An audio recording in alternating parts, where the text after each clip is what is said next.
오늘 벌써 이제 5일 동안에 계획된 것이 마지막 복음 푸는 시간으로 됐습니다. 우리 성도님들 한동안 이렇게 저녁에 또 쉬셔야 되는데 나와서 말씀을 들어주신 것에 감사합니다.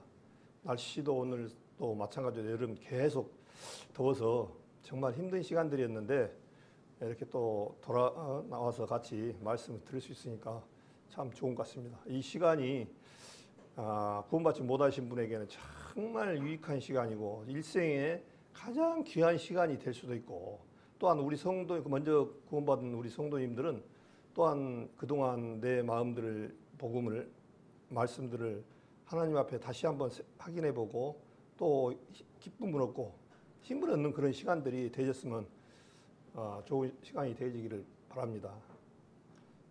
저는 아무 능력도 없고 아무것도 할 수 없는 그런 존재라는 것을 이미 저는 압니다.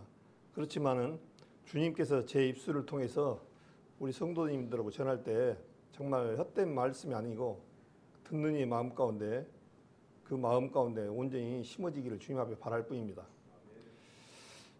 오늘 먼저 디모데전서 2장 4절을 우리가 전도집회 때 계속 들고 너무나 아는 내용입니다. 하나님은 모든 사람이 구원을 받으며 진리에 아는 데 이르기를 원하시느니라, 그렇게 됐습니다. 그러니까 하나님의 그 본 모습은 디모데전서 2장과 베드로후서 3장에 정확하게 나왔다고 봅니다. 하나님은 한 사람도 이루어지지 않고 모든 사람이 구원을 받으며 진리를 아는 데 이르기를 한다 했습니다. 그러니까 어떤 사람은 귀하고 어떤 사람은 천하고 그런 것이 아니라 이 세상 하나님 앞에, 주님 앞에 사람의 형상이 아닌 하나님의 형상을 받고 지음을 받은 우리 사람이란 존재는 굉장히 귀한 존재고 하나님하고는 떨어질 수가 없는 존재입니다. 우리 첫사람 아담이 범죄함으로 말미암아 하나님에게서 떨어지고 하나님하고 관계가 이미 끝이 나고 사단에게 돌아가서 지금까지 사단의 음성을 가지고 살았던 저희들입니다.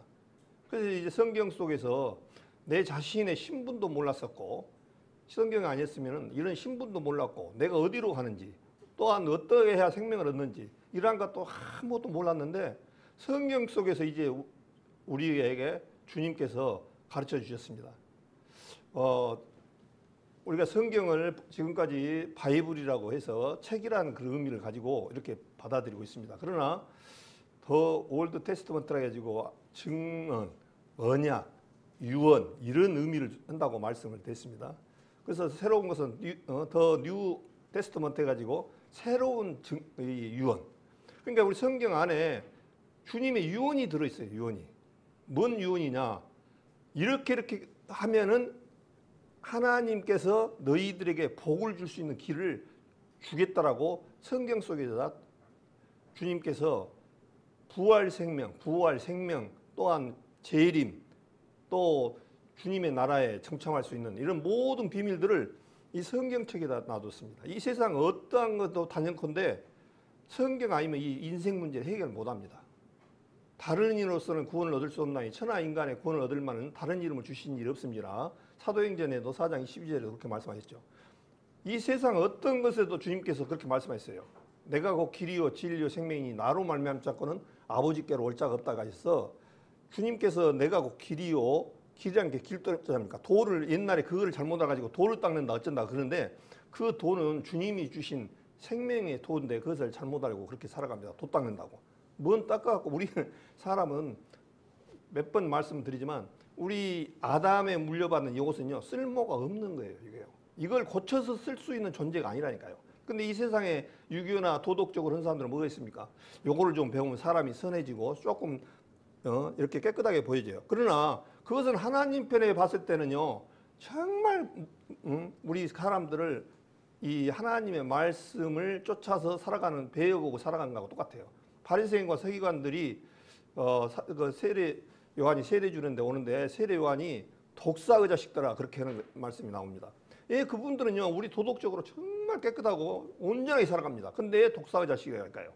우리 본연의 그 모습을 못 깨달은 거예요. 그러니까 지금도 바리새인과 서기관들처럼 그렇게 살아가려고 그래요. 이 세상에 그렇게 살아가는 사람들이 굉장히 교회도 많습니다. 뭐 안식일 교회라든가 또 뭘 할례를 지켜야 한다, 율법을 지켜야 한다 이런 무리들이 많습니다. 전부 다 그런 교회라든가 교회가 아니죠. 그런 부분들은 정확하게 그렇게 주님 앞에 갈 수 있는 것은 분명히 말씀이지만 행위로는 절대 주님 앞에 갈 수 없다는 사실이에요. 우리는 어제도 말씀을 드렸지만 99% 믿고 1% 내 행위를 거기다 섞으면요 안 됩니다. 주님 것은 온전히 100%가 돼야 돼요. 그래서 우리를 고쳐서 쓸 수 있는 존재라는 사실을 어제까지 말씀을 드렸습니다.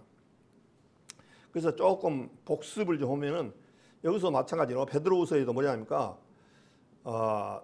많은 사람들이 우리 성질이 급해요. 왜 주님 이렇게 안 오셔가지고 힘들게 살갑니까? 근데 조금 기다리십시오. 주님은 뭐라고 하냐니까 주의 약속은 얻으니어 더디다고 생각같이 더딘 것이 아니라 오직 너희를 대하여 오래 참으사 아무도 멸망치 않고 다 회개하기를 은하시느니라 그렇게 돼 있습니다. 주님은 지금이라도 오시고 싶어요. 그러나 한 영혼까지 기다려주시고 모든 사람이 멸망치 않고 다 회개하기를 은하신다고 말씀해요. 그게 하나님의 본 마음이에요. 그런데 우리들은 내가 구원받고 이 세상에 좀 살고 힘들면은 주님 빨리 오셔서 정말 이 세상 벗고 싶은 마음이 있다라고 그렇게 많이 얘기를 해요. 그러나 주님은 그것이 아니에요. 그 영혼 마지막까지 누가 될지 모르지만 마지막까지 그 영혼 기다리다가 결국에는 로마서 11장 말씀처럼 이방인의 수가 다 차면은 끝이 옵니다. 이방인의 이제 수가 몇 명 남았는지 모르겠습니다. 주님 편에서는 알겠지만 모릅니다. 그래서 이제 어떤 그 세상 돌아가는 그런 것을 보면은 주님이 이방인의 수가 다 차가는 것은 그 기정사실이에요. 예. 하나님 말씀을 아무리 전해도 주님 말세가 오면 어떤 일이 일어나니까 거역하는 일이 있고 하나님 말씀하고 배도오면서 살아가는 세상이 된다고 말씀하셨어요. 그 다음에 사랑이 식어진다고 그랬습니다. 지금 우리 세상에 살아가면 어떻습니까? 우리 불과 몇 년 전만 해, 40, 50년 전만 해도 굉장히 이게 사람들이 악하지가 않았습니다. 이웃집하고 나눠 먹고 또 이웃집 어르신들을 보면 인사하고 대접하고 또 그분들을 참 뭐라도 이렇게 나눠 먹고 참 인간미가 좀 좋았어요. 근데 지금은 완전히 옆집에 누가 산지도 모르고 옆집에서 조금 떠든다고 칼부림 나고 그런 세상이에요. 또 부모님한테 물질 안 나눠준다고 참 그 안 좋은 일들이 나고 이게 말세의 징조거든요. 지금 우리 때가 소돔과 고모라 시대하고 거의 똑같습니다. 가까워져 가고 있다는 사실이에요. 그래서 이사야서 55장에 너희는 여호와를 만날 만한 때를 찾으라 가까이 계실 때 찾으라 악인은 그 길을 불의한 자는 생각을 보여 여호와께 돌아오라 그가 긍휼히 여기시리라. 돌아오시면은 긍휼히 여기신다고 말씀을 하셨습니다. 복습하는 의미에서 어제까지는 뭐를 말씀을 드렸냐니까 죄가 우리 인생은 죄를 가지고 있다. 어떤 사람도 어제 제가 얘기를 한 것처럼 이 세상에 종교를 가지고 있는 분들 정치인이든 어떤 사람이든지 지위 고하를 만나라고 사람은 다 똑같다. 우리 사람은 똑같이 아담의 후손입니다. 어떤 사람은 조금 더 배워가지고 좀 마음을 절제하고 조금 다스릴 뿐이지 우리 사람은 다 똑같다는 사실이에요. 그러나 주님 편에서는 죄가 많은 사람이나 적은 사람이나 똑같아요. 죄는 죄입니다. 어떤 사람은 참 저 사람 우리 이런 부분도 있어요. 착각할 수가 있죠. 교회를 나가는데 행실이 안 좋아. 그럼 세상 사람들 보고 뭐라고 하냐면 세상 사람들이 저것 봐갖고는 내가 교회에 못 가겠다. 어떤 그런 부분도 있어요. 또 저 사람이 천국 간다고? 저 사람이 가면 나는 몇 번 간다 생각해요. 근데 그것은 자기 자신이 생각이 오류죠. 우리가 자기 행위로 갑니까?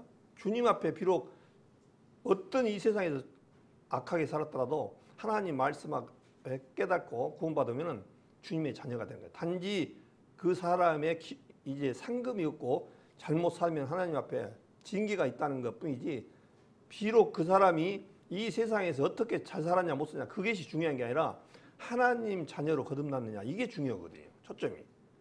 서울대학교를 들어가려면 서울대학교 부지런히 도시락 싸들고 왔다 갔다 하면 서울대학생입니까? 아니잖아요. 서울대학교 가려면 서울대학교 학칙에 조건이 맞아야 돼요. 성적이 합격을 해가지고 등록을 하고 등록금을 내고 그래야 서울대생이에요. 그런 거 합격도 없고 아무것도 없는데 서울대학교 날마다 운동장에 가서 학교 가서 이렇게 왔다 갔다 한다고 해서 서울대생입니까? 그건 가짜지. 그런 것처럼 우리 사람은 죄 문제를 꼭 해결해야 되는데 오늘 저녁에 죄 문제를 풀고자 합니다. 그래서 오늘 어제도 말한 것처럼 죄가 나는 정말 나만치만 살아. 나는 없어. 나는 깨끗했어. 이런 사람은 참 힘듭니다. 그래서 로마서 3장 9절에 뭐라냐면 그러면 어떠하냐 우리는 나으냐 결코 아니나 유대인이나 헬라인이나 다 제 아래 있다고 이미 선언했다. 그러면서 기록한 바 의인은 없나니 하나도 없다고 말씀하셨어요. 이거를 누가 말씀하니까 제가 말하는 게 아니에요. 성경이 그렇게 말씀하고 있어요. 깨닫는 자도 없고 하나님을 찾는 자도 없다. 다 지우서 한 가지로 되고 선을 행하는 자가 없도다. 그렇게 하면서 저희 목구멍은 열린 무덤이요. 우리 사람이 이 입에서 나오는 게 얼마나 더럽습니까? 이 참 무섭습니다. 사람이 말에 댓글에 사람이 죽고 살기도 합니다. 그만치 이 말이라는 게 무서워요. 또 이 말이라는 게 사람을 죽이기도 살리기도 해요. 굉장히 그런다는 거예요. 우리 아담으로 물려받은 우리 혀는 정말 온전하게 조건적으로 써야 되는데 그렇지가 못한 거예요. 우리 혀로 온갖 더러운 것이 다 나오잖아요. 혀로는 소개임을 베풀며 그 입에서는 독사의 독이 있고 그렇게 말씀을 우리를 표현을 하고 있습니다. 로마서 3장 23절에 모든 사람이 죄를 범하였음에 하나님의 영광이 이르지 못하더니 그렇게 됐습니다. 모든 사람이 죄를 범하였다고 이미 말씀하셔서 나는 깨끗합니다라고 우리 성도 누구한테도 나오더라도 그건 가짜입니다. 25절에 너희 허물이 이러한 일을 물리쳤고 너희 죄가 너희에게 오는 것을 좋은 것을 막았느니라. 하나님은 우리하고 가까이 하시고 이 세상 사람들하고 가까이 하고 싶어요. 근데 뭐가 막았냐니까 하나님과 우리 사이는 죄가 막아 있다는 거예요. 이 죄가 하나님 앞에 가려기도 안 돼요. 하나님 앞에 가려면은 죄 문제는 하나라도 남으면 안 돼요. 죄 문제만큼은 90%를 나는 죄를 해결하고 10%가 남았다 해도 안 되고 90% 해도 안 돼요. 1% 남으면 안 됩니다. 완벽하게 죄를 해결해야 돼요. 그래서 우리가 율법을 10계명을 줘도 10계명을 지킬 수가 없는 거예요. 우리 율법은 거울로 주셨다고 했기 때문에 율법을 지키려고 해서 주님 앞에 가려고 한 사람들은 100% 망합니다. 실패합니다. 거울로 주셨다고 그랬잖아요. 우리가 거울이 없으면 얼굴에 뭐가 묻었는지 내가 어떤 얼굴인지 이런 것을 모르잖아요. 거울은 하나 내 모습을 비춰주게 하는 거거든요. 근데 그걸 지켜갖고 가려고 하니까 얼마나 안타깝습니까? 시편 66편에 보니까 하나님을 두려워하는 너희들아 다 와서 들으라는 거예요. 귀만 가지고 들으면 돼요. 그러면서 하나님이 내 영혼을 위하여 행하신 일을 내가 선포하리로다 그렇게 됐습니다.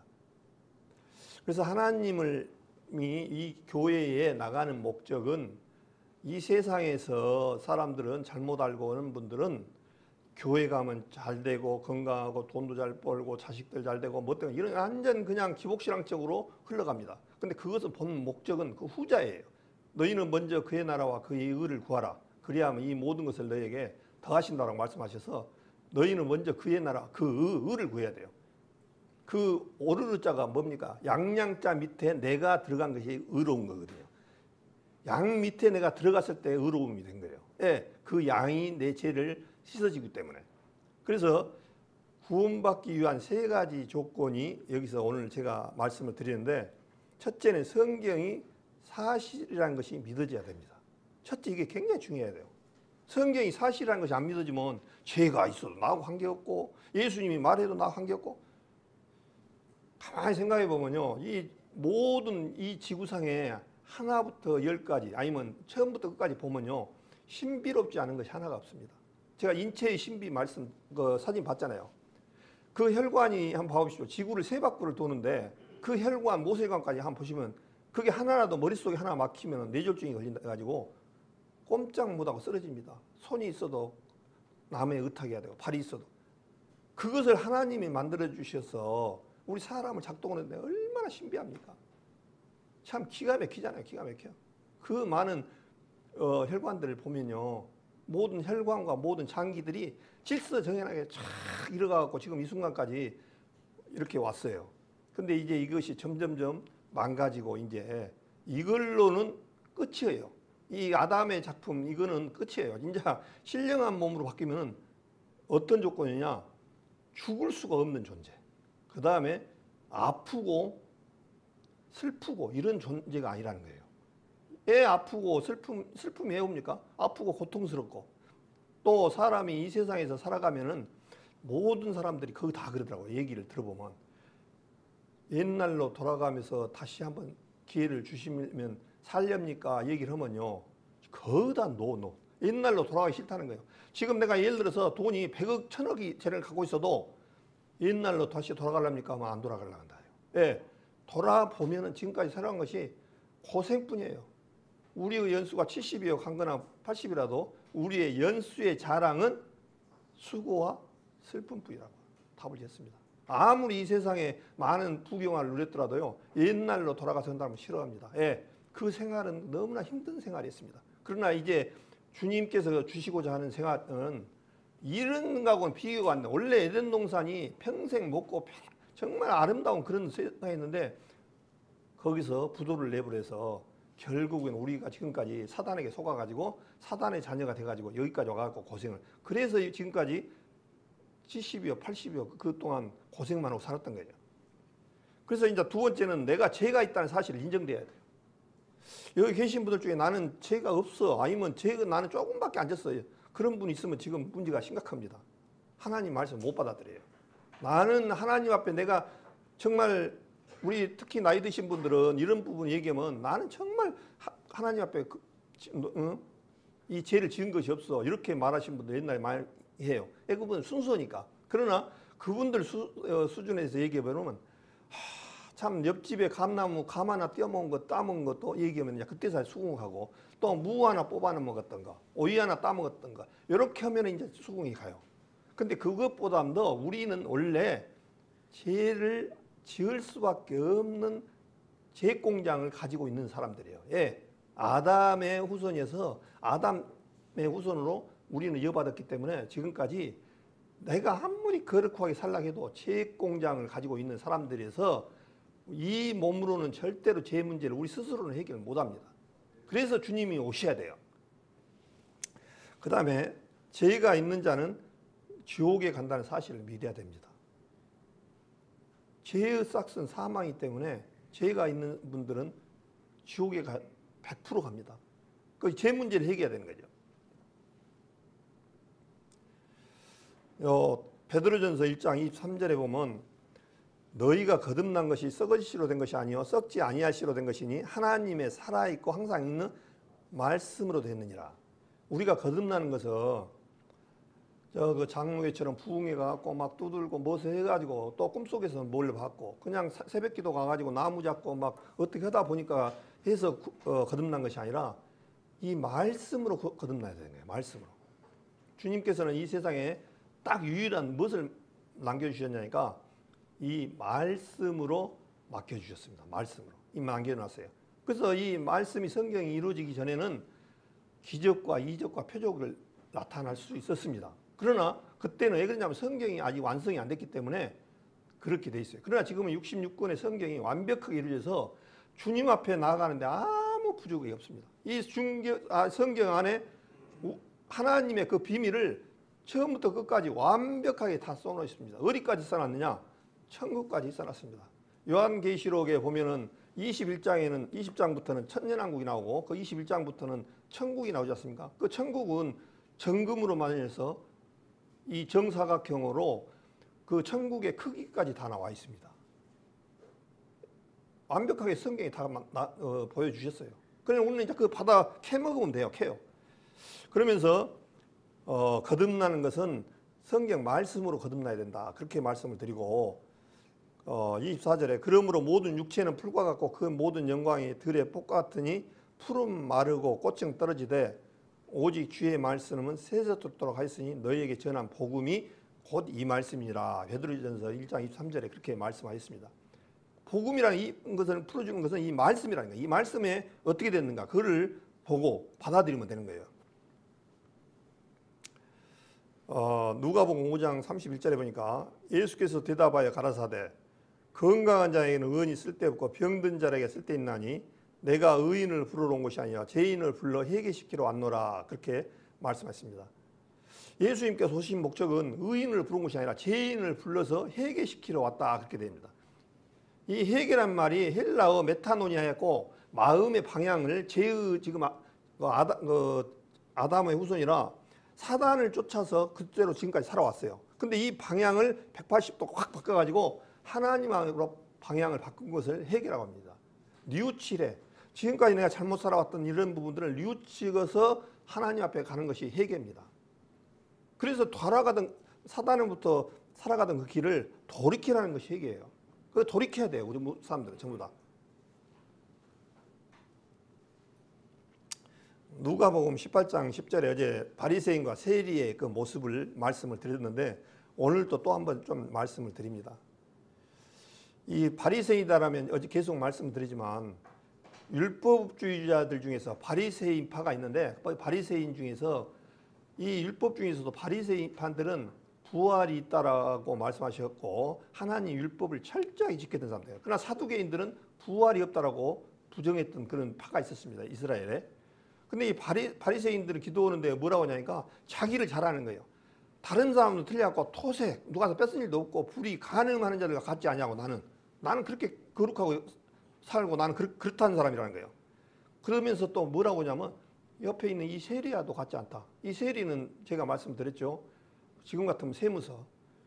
그 당시 로마가 지배했을 때 이 세금을 담당했던 세리들이 딱 그 정당하게 세금만 거두면 괜찮은데 굉장히 빼앗다시피 했습니다. 그냥 막 100원 낼 걸 200원 내라고 해가지고 바치고 그래서 자기도 좀 먹고 이런 식으로 우리 일제시대 때 꼭 그런 식으로 했던 사람들이 세리예요. 근데 세리는 뭐라고 하냐니까 나는 멀리 있어서 감히 하늘을 우러러 보지도 못하고 가슴을 치며 정말 나는 정말 죄인입니다. 나같이 추약한 놈이 있습니까? 하나님이여 불쌍히 여기옵소서 하면서 불쌍히 없어서 그 다음에 뭐라니까 나는 죄인입니다라고 하나님 앞에 실토를 하는 거예요. 우리가 그런 마음이 돼야 돼요. 주님 정말 저는 지금까지 살아온 기간 동안 보면은 하나님을 위해서 산 것이 아니라 마귀 사단을 위해서 살아왔습니다. 정말 나는 죽을 죄인이다라고 했을 때 주님께서 구원을 해준다는 거예요. 근데 이분이 더 의롭다라고 하신다는 거예요.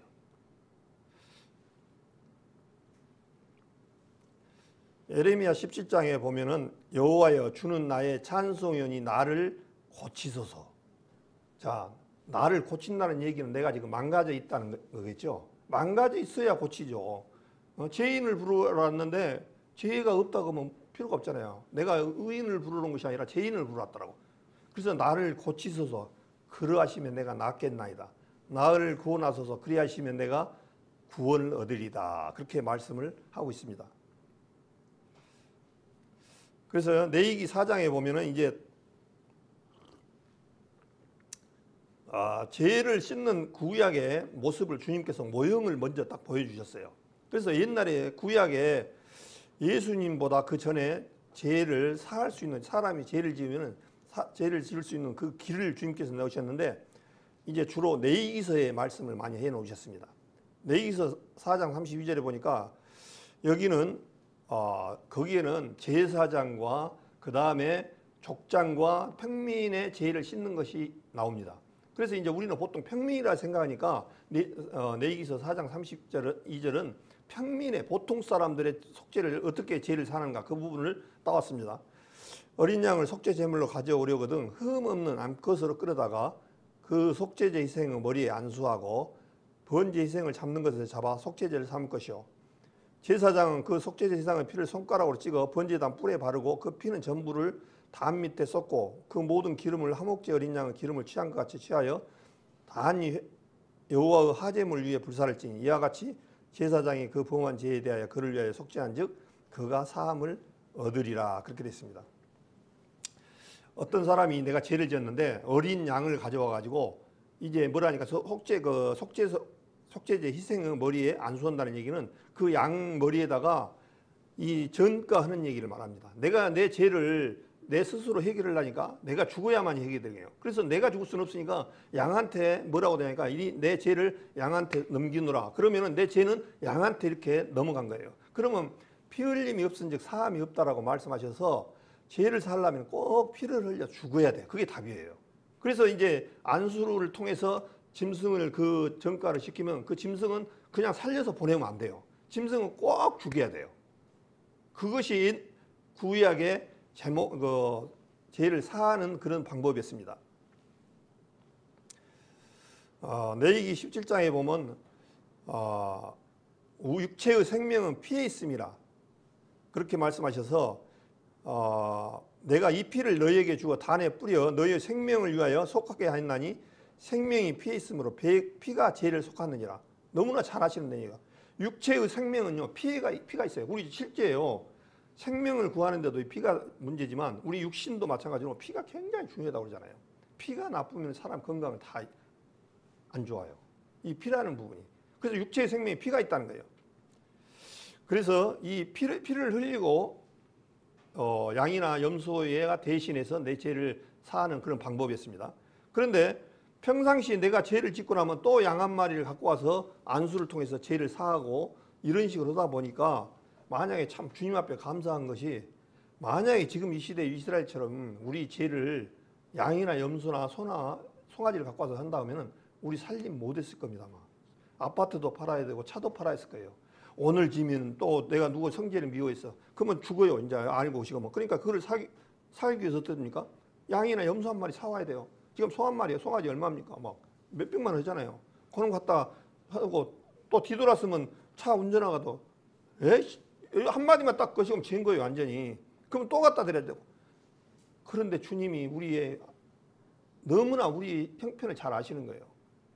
그래서 이것이 구약에 딱 하나 더 발전한 것이 이스라엘의 7월 10일 날 딱 정해졌습니다. 7월 10일 날 대제사장이 1년에 한 번씩 피를 잡아서, 소나 양을 잡아서 대속죄일 날 7월 10일 날 가서 지성소에 들어가서 피를 7번 뿌려서 그 사람이 나오면은 이제 살았구나, 죄를 다 사해졌구나 하고 1년에 지었던 그 죄들이 다 사라지는 장면이 나옵니다. 그러면 내 죄가 사라졌다는 것을 어떻게 할까요? 거기서 구약 때 사람들이 간단합니다. 대제사장이 안 나와보면 어떨까요? 거기서 죽어갖고 안 사해진 거예요. 대제사장이 살아가지고 나온다는 얘기는요, 우리 죄가 다 사해졌다는 사실이에요. 지금 우리 만약에 주님이 지금 신약에 와서 어떻게 보면요, 우리 죄를 사해졌다라고 성경에서 좀 얘기하는데 그래도 설마 사해졌을까? 그렇게 생각할 수도 있습니다. 그런데 예수님께서 죽었다가 3일 만에 부활하셔서, 죽었다가 3일 만에 부활하신 것은 너희 죄가 사해져서 완성이 됐다는 것을 보여주시는 장면이 부활입니다. 그래서 예수님께서 만약에 죽어갖고 안 나와가지고 죽었다가 묘 속에서 그냥 끝나버렸으면요, 우리 죄도 해결 못합니다. 그런데 주님은 죽었다가 3일 만에 부활하셨습니까? 안 하셨습니까? 예, 부활하셨습니다. 로마서를 한번 보겠습니다. 로마서 그 부분에 좀 하나 말씀을 좀 들어가겠습니다. 로마서 4장을 한번 보겠습니다. 이제 같이 제가 말씀을 드리겠습니다. 우리 성도님들 위주로가 많으니까 동일하게 같이 말씀을 드리겠습니다. 로마서 4장 25절에 보겠습니다. 제가 읽겠습니다. 예수는 우리의 범죄함을 위하여 내어줌이 되고 또한 우리를 의롭다 하심을 위하여 뭐랬다고요? 살아나셨느니라. 당신들 죄는 이제 이미 너희들 죄는 다 사했다. 내가 살아난 것으로 증표다. 그 얘기입니다. 지금 실제로. 그래, 그거를 주님이 부활이 그렇게 중요해요. 그래서 이 사복음서의 끝처리에 부활이 없는 부분이 없어요. 부활이 굉장히 중요합니다. 너희 죄가 완벽하게 예수님이 씻어서 살았다. 그것은 살아서 나오신 것은 네 죄들은 이제 끝이 났어. 내가 증인이냐 그 얘기입니다. 지금 시간 부활에. 레위기 16장 2장 말씀한 것처럼 이는 너희의 영영이 지킬 규례라. 이스라엘 자손의 모든 죄를 위하여 1년 1차씩 속죄할 것이니라. 그렇게 말씀하시고 히브리서에 지금까지 말씀했던 것은 율법은 장차 오는 좋은 일의 그림자요 참 형상이 아니므로 해마다 늘 드리는 바 같은 제사로 나온 자들은 언제든지 온전케 할 수 없느니라. 이 이스라엘의 구약의 제사법으로는 완전한 제사를 우리의 죄를 해결할 수가 없다 그 얘기예요. 모형이다는 거예요. 이게요. 그림자요 모형이요. 그렇다고 해서 그러면 이스라엘의 옛날 구약 때 짐승들했던 것은 무효냐? 그 얘기가 아닙니다. 그것까지 신약에 와서 주님이 십자가에 달릴 때 다 이루었습니다. 왜 그랬느냐? 왜 그랬을까요? 그것이 증명이 할 수 있어야 돼요. 우리 성도님들은. 주님이 갈 때 그냥 한국 사람들만 오늘 죄만 했습니까? 이 세상 죄를 다 이루었다라고 말씀하셔서요. 이 세상이라는 것은 아담부터 우리 끝이 언제일지 모릅니다. 거기까지 다 해당된 거예요. 자, 여기 성막에 대해서 그림을 우리 많이 봤지만은 성막은 옛날 구약 때 이렇게 생겼습니다. 성막 문이 있고 번제단이 있고 물두멍이 있고 성소와 지성소가 있습니다. 성소는 일반 제사장만 들어가고 지성소는 1년에 한 번씩 대제사장만 들어가서 피를 뿌려서 사하는 그런 부분들이에요. 그래서 물두멍은 제사장들이 들어갈 때 씻고 깨끗함을 씻고 그것을 물두멍이고, 또한 번제단은 양이나 염소를 잡아서 저 위에 불을 태워서 없애는 그런 번제단을 말하고 있습니다. 이런 식으로 되어 있습니다. 그래서 이 성막에는 우리 신약의 성부와 성자와 성령의 그 모습을 갖추고 있어요. 그래서 이 네모로 된 것을 뜰이라고 하고, 그 다음에 성소를 이 성부와 성자의 모습, 성소는 성자의 모습, 그 다음에 지성소는 하나님의 모습으로 이렇게 모습으로 되어 있습니다. 여기 보니까 지성소의 모습인데요. 지성소에는 이걸 보고 법궤라고 합니다. 법궤에는 천사가 이렇게 감싸고 있는 모습이 있는데, 그 속에, 여기 속에, 법궤 속에는 십계명이 있고 아론의 쌍난 지팡이가 있고 만나를 담은 항아리가 들어 있습니다. 이것이 지금 하나님이 계시는 지성소입니다. 이 당시에는 여기에 임재를 하고 계셨어요. 여기를 보면은 여기는 이제 아까는 지성소였고 여기는 성소라고 합니다. 성소 안에는 떡상이 있고 등대가 있고 향단이 있고 문이 있습니다. 이 성소의 모습은 전체적으로 위에서 내려봤을 때 이런 모습이라는 것을 아시고, 그 다음에 이제 어떤 사람이, 이 사람을 철수라고 합시다. 철수가 구약 때는 죄를 지으면은 양이나 자기 형편에 맞게 가져와서 가져오니까 제사장들이 뭘 보냐니까 흠 없고 다른 그 문제가 있는가 보고 쭉 보는 거예요. 흠 없다는 것은 예수님의 순수성과 죄를 말합니다. 이 짐승 양으로 오신 예수님이 죄가 없기 때문에 양에 뭐 발이 하나 전다든가 눈이 하나 없다든가 이러면은 이 양은 아무 소용없습니다. 제사를 받을 수가 없어요. 그래서 이 양을 양에다가 안수하면은 이 사람의 죄는, 철수의 죄는 양한테 가는 거예요. 그러면 양은 피 흘림 없은 즉 사함이 없기 때문에 양은 죽어야 되는 거죠. 여기도 마찬가지로 송아지 한 마리를 어떤 분이 끌고 왔어요. 자기 죄가 많다고 보니까. 그래서 송아지에다가 안수를 합니다. 철수 죄를 이 송아지에 넘기느라. 그러면 이 송아지는 분명히 피 흘림 없으니 사함이 없기 때문에 꼭 죽어야 됩니다. 근데 송아지를 눕혀가지고 누가 죽이냐니까 저도 처음에는 제사장이 죽인 걸로 이렇게 봤어요. 근데 이 송아지를 누가 죽여야 되냐면 죄를 지은 사람이 죽어야 돼요. 몇 년 전에 우리 정용호 전도사님하고 우리 김순호 입사님하고 염소를 한번 이렇게 잡아준 일이 있었습니다.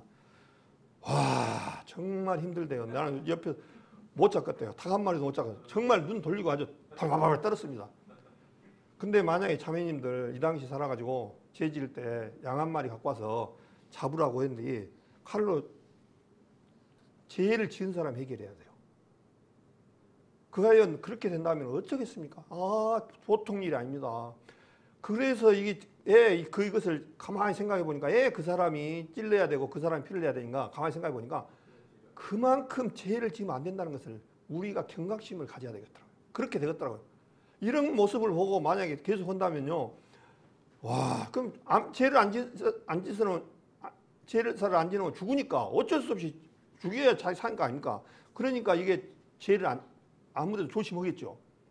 그래서 이게 양이나 염소나 송아지를 내가 내 죄로 말미암아 이 송아지를 잡아야 한다고 생각하면 제사장이 잡으면 좀 낫겠는데 내가 잡는다고 생각하면 끔찍합니다. 정말 어려울 것 같아요. 특히 자매님들은 더 하겠습니다. 여기 보니까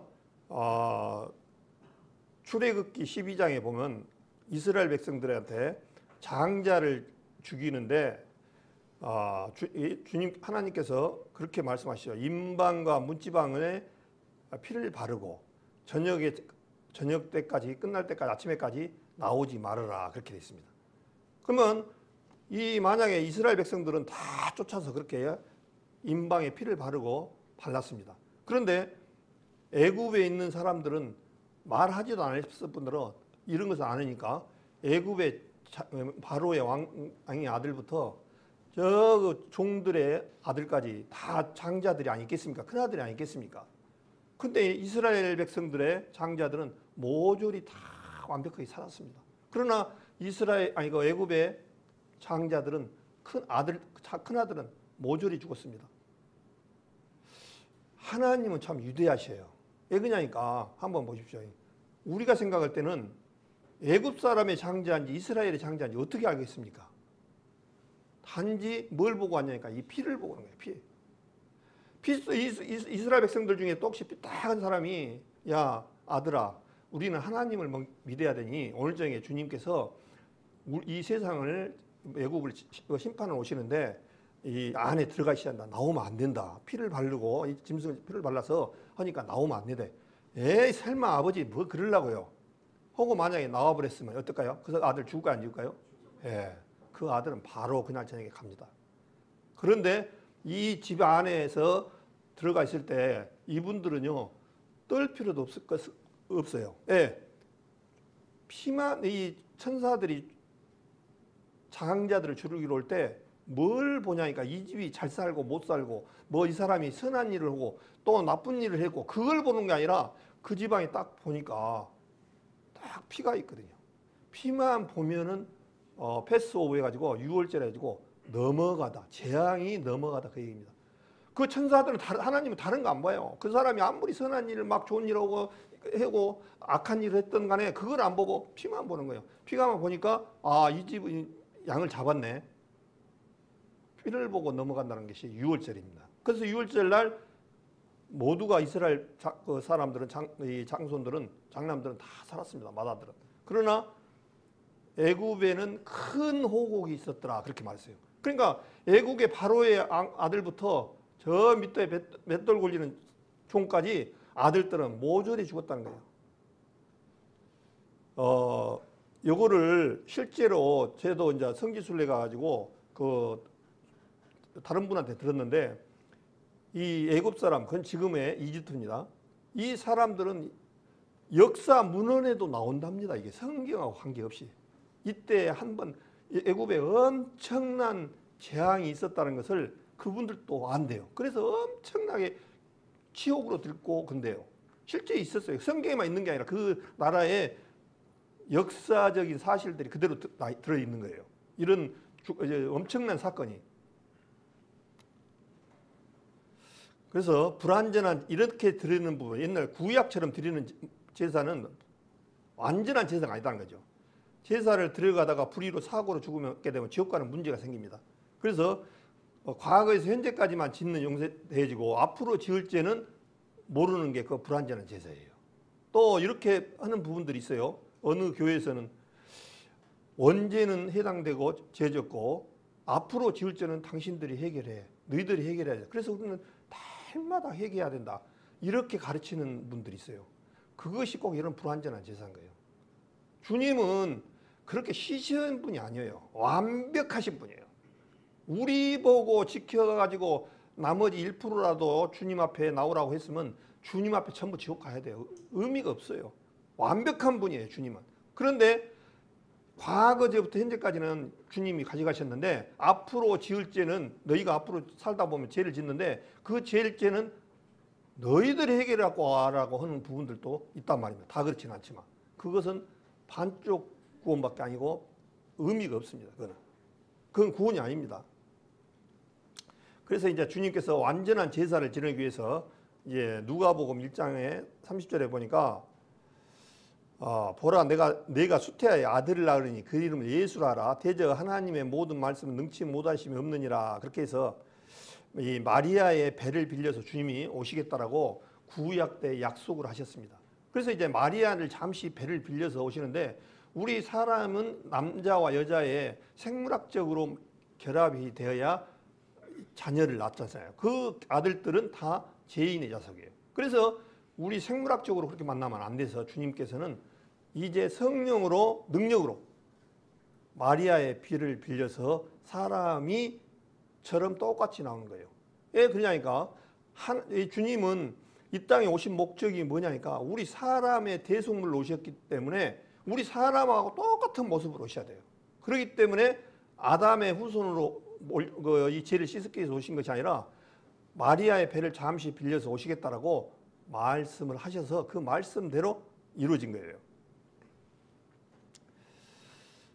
마태복음에 보면은 18절 예수 그리스도 낳으심이 이러하니라 그 모친 마리아가 요셉과 정혼하고 동거하기 전에 성령으로 잉태된 것이 나타났더니 그 남편 요셉은 의로운 사람이라 저를 드러내지 하려고 가만히 끊고자 하여 이 일을 생각할 때 주의 사자가 현몽하여 가로되 다윗의 자손 요셉아 네 아내 마리아 데려오기를 무서워 말라 저에게 잉태된 자는 성령으로 된 것이니 아들을 낳으리니 그 이름을 예수라 하라 이는 그가 자기 백성을 저희 죄에서 구원할 자심이라 그렇게 한 거예요. 제가 마리아하고 요셉하고 정혼을 했습니다. 우리나라도 초창기에는 정혼을 했잖아요. 서로 말로 몇 월 며칠 날까지 정혼하고 그 다음에 결혼식을 보통 올렸어요. 근데 지금은 다르지만 정혼을 이제 결혼을 하기로 했는데 어느 날 보니까 이 동거하기 전에 뭐가 그러니까 이상해지거든요. 그 보니까 마리아가 그런데 이제 여자를 나는 이 부인을 평생 내 반려자로 삼고 살아가려고 마음먹었는데 좀 이상하다 하면서 이제 의심을 하고 있는데 가만히 끊고자 한다고 그랬습니다. 참 올바로 봤는데 이 여자가 다른 남자하고 했나 그렇게 생각하고 있었는데 가만히 끊고자 하려고 그렇게 생각했다고 말씀하셨는데 천사가 저녁에 와서 얘기했습니다. 아들을 낳았는데 이름을 예수라 하라. 이런 하나님께서 다윗의 자손으로 오신 말씀을 데리고 오시는데 하나의 도구로 쓰이니까 그렇게 알으라고 말씀을 가르쳐 주시니까 이해가 됐다는 거죠. 그래서 아들을 낳으니 이름을 예수라 하여 예수란 말이 자기 백성을 자기 죄에서 구원할 자심이라 그런 뜻이란 말입니다. 참 이런 말씀들을 얘기를 하면 사람들이 참 이 말씀들을 고깝게 여기고 우습게 생각하고 그런 사람들이 상당히 많습니다. 그러나 성경에 보면 얼마나 정확한지 몰라요. 예? 그러면서 디모데전서 뭐라고 했냐면 미쁘다 모든 사람이 받으려는 말이야. 그리스도 예수께서 죄인을 구원하시고 세상에 임하셨다 했도다. 그러면서 주님께서 오시겠다라고 창세기 3장 15절에 참 기가 막혀요. 저는 이 말씀을 보면서 와 창세기에부터 벌써 말씀을 이렇게 해놓은 것을 이루어졌잖아요. 창세기에 우리 선조의 아담이 범죄함으로 말미암아 이제 여자가 니들하고 원수가 되는데 그 여자 후손으로 오시는 분이 있는데 그분하고 사단하고 원수가 된다는 거예요. 근데 이 원수를 어느 정도 원수냐면 근데 이 원수를 뭐라 하냐니까 머리를 상하게 한다는 거예요. 머리라는 게 뭐겠습니까? 사단은 우리 사람도 마찬가지고 제일 중요한 부위고 권세를 얘기거든요. 그러니까 사단의 권세, 능력을 깨트려 분이 오신다는 거예요. 그런데 너는 그의 발꿈치를 상하게 할 것이라고 그렇게 돼서 주님은 조금 다칠 것이다. 십자가에 달릴 것을 이미 벌써 창세기 3장 15절에 말씀을 해놓으셨어요. 이 말씀이 이루어지기 위해서 이제 구약의 말씀을 써놓고 실제 우리 2000년 전에 그렇게 완벽하게 이루어졌습니다. 이사야서 7장에 보면 우리가 너무 잘 알잖아요. 주께서 친히 징조로 너에게 주실 것이라 보라 처녀가 잉태하여 아들 낳을 것이요 그 이름을 임마누엘 하리라. 임마누엘 하나님이 너희와 함께 하실 것이라고 하는 뜻이 임마누엘이죠. 그러니까 여기서도 마찬가지고 처녀가 잉태해서 아들을 낳을 것이라고 예수님 오시기 전에 벌써 700년 전에 미리 예언을 해놨어요. 그러니까 그대로 오시는 거예요. 그냥 그대로. 그러면서 이사야서 9장 6절에 근데 이 아기가요. 이는 한 아기가 우리에게서 낳고 한 아들을 우리에게 주신 바 되었는데 그 어깨에는 정사를 메었고 이 정사는 무엇을 말하냐면 왕권을 말합니다. 왕을. 정사를 메었고 그 이름은 기묘자라 그렇게 되어 있습니다. 기묘자라는 뜻은 경이로운 그야말로 불가사의 아주 경이로운 이런 뜻입니다. 그 다음에 모사라 그렇게 돼 있습니다. 모사라는 거 지혜를 주고 이게 카운셀러로 영어로 나와 있는데 사람이 지략이 뛰어난 사람을 모사라고 그래요. 그래서 이 세상에서 모략이 가장 크신 분이 하나님입니다. 그래서 지금 이분이 누구냐니까 얘기로 오시는데 이분이 하나님이라는 거예요. 이 삼위일체 하나님은 사실 상당히 이해를 하기가 어렵습니다. 사실은. 그러나 주님께서 삼위로 계셔서 오신 분들이 따로 계신 분이 아니라 한 분인데 세 분의 모습으로 일을 하셨어요. 그래서 성부와 성자와 성령이 하나님입니다. 세 하나님이 아니고 한 하나님. 그래서 이분이 누구냐니까 전능하신 하나님이라. 이 아기가 누구냐니까 전능한 하나님이라는 거예요. 그 다음에 영존하시는 아버지라. 평강의 왕이라 할 것입니다. 그렇게 되어 있습니다. 이튿날 요한이 예수께서 자기의 나오심을 보고 가로되 보라 세상 죄를 지고 가는 하나님의 어린 양이로다. 세상 죄를 지고 가는 하나님의 어린 양이라고 말씀하세요. 이 예수님 앞에 이제 세례 요한이 내가 당신한테洗礼를 받아야 되는데 예수님 보고 세례 요한이 예수님 보고 예수님이 자기한테 세례를 주라는 거예요. 내가 세례를 받아야 되는데 어떻게 세례를 줍니까? 그 얘기입니다. 그러면서 마태복음을 한번 보겠습니다. 마태복음 3장을 한번 보겠습니다.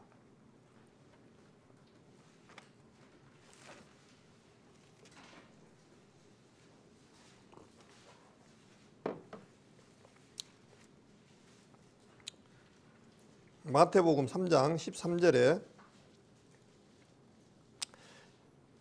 마태복음 3장 13절 이때 예수께서 갈릴리로서 요단강에 이르러 요한에게 세례를 받으려 하신대 요한이 말려 가로되 내가 당신에게 세례를 받아야 할 터인데 당신이 내게로 오시나이까. 예수께서 대답하여 가라사대 이제 허락하라. 우리가 이와 같이 모든 의를 이루는 것이 합당하나 하신대 이에 요한이 허락한지라. 예수께서 세례를 받으시고 곧 물에서 올라오실 때 하늘이 열리고 하나님의 성령이 비둘기같이 내려 자기 위에 임하심을 보시더니 하늘로서 소리가 있어 말씀하시되 이는 내 사랑하는 아들이요 내 기뻐하는 자라 하시니라.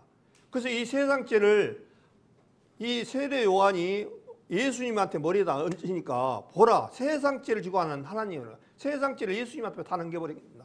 그러면 이 세상 죄를 피 흘림이 없은 즉 사함이 없다라고 말씀하셔서 예수님의 어린 양으로서 죽어야 됩니다. 그래서 이거 마태복음 20장에 뭐라고 되니까 인자가 온 것은 섬김을 받으려 함이 아니라 도리어 섬기려 하고 자기 목숨을 많은 사람의 대속물로 주려 함이니라 그렇게 되어 있습니다. 또 누가복음 19장 10절에 인자에 온 것은 잃어버린 일을 찾아 구원하려 함이니라. 인자의 잃어버린 자를 찾을 수 있는 길은 예수님 앞에 예수님이 십자가에서 죄를 다 짊어지셨으니까 예수님 짊어질 때 세상 죄를 우리 지금 어디에 살고 있습니까? 세상에 살고 있지 않습니까? 세상의 과거, 현재, 미래 모든 세상이라는 것은요. 우리가 그런 게 개념을 잘 생각하셔야 돼요. 우리 살아있을 때만 세상이라고 그렇게 생각하시면 안 됩니다. 이 지구가 생길 때 아담부터 시작해서 세상 누가 끝일지 모르겠습니다. 끝마무리 나는 사람까지 모든 죄를 어린 양이신 예수님의 머리에다가 넘겨버린 거예요. 그러면 예수님은 죽어야 돼요. 그래서 예수님이 십자가에서 죽을 때 다 이뤘다고 말씀하시고 돌아가십니다. 그래서 그 다 이뤘다는 얘기가 뭐겠습니까? 그 헬라어로 텔레타이라는 뜻이어가지고 물건값을 다 지불했다, 갚았다 그 뜻입니다.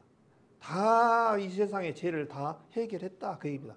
그러고 나서 이루어진 순간 휘장이 위에서부터 아래까지 쫙 찢어져 버렸습니다.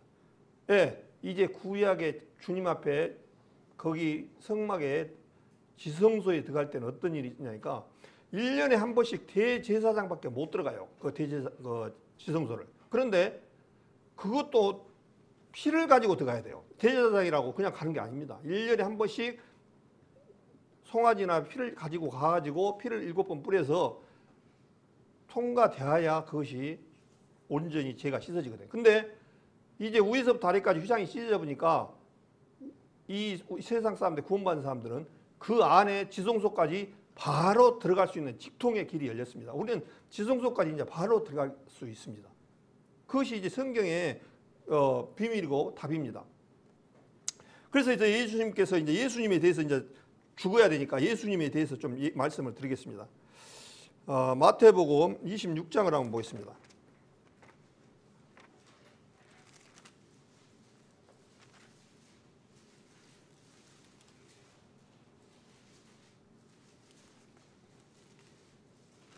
마태복음 6장 26장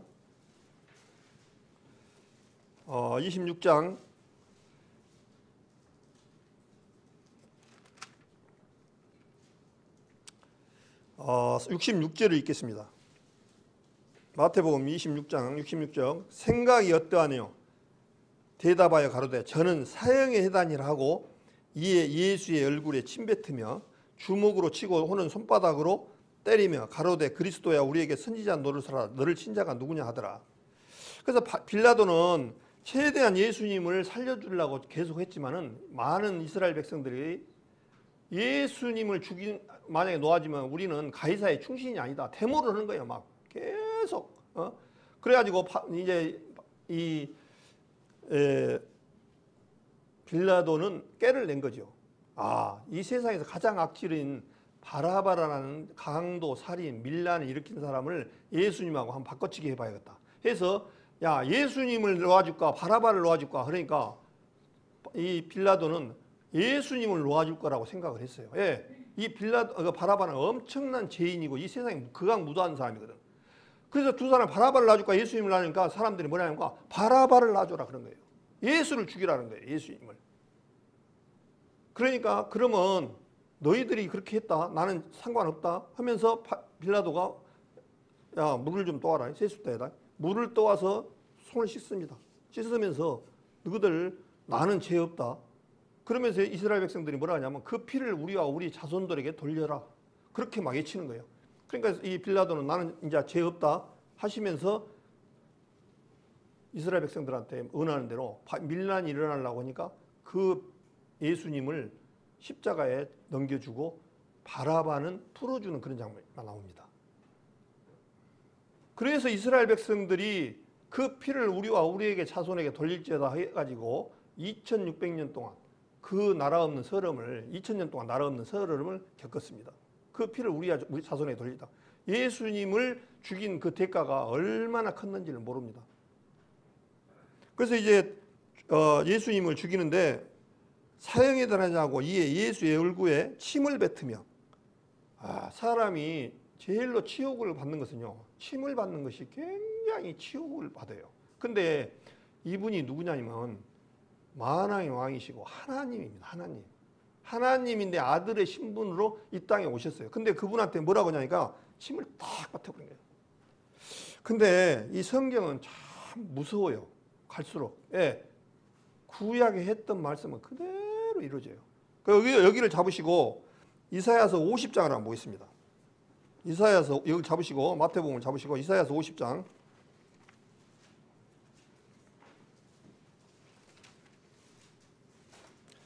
이사야서 50장 6절을 보겠습니다. 이사야서 50장 6절 못 찾으시면 그냥 들으시기 바랍니다. 나를 때리는 자들에게 내 등을 맡기며 나의 수염을 뽑는 자들에게 나의 뺨을 맡기며 수욕과 침뱉음을 피하려고 내 얼굴을 가리우지 아니하였느니라. 이사야서에 2700년 전에 예수님께서 어떻게 지금 죽을 것이라고 말씀을 하셔서 지금 이 모습으로 지금 죽는다는 거예요. 그러니까 주님 앞에는 주님은 어떻게 해야 되냐고요.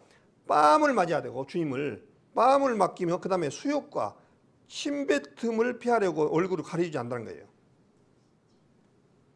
그분은 우리한테 이 세상 이 피조물인 우리 인간한테 어떻게 그 침을 뱉고 뺨을 맞고 그럴 분이십니까? 이분은 하나님인데 주님은 정말 우리가 몇 번 말씀을 드리지만은 그분은 하나님의 사람의 모습으로 오실 뿐이에요.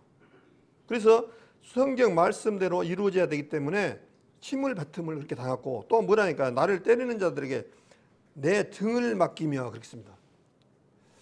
주님 앞에 주님이 채찍으로 등을 맞는데 왜 맞는 자니까 성경 말씀을 이루어야 되거든요.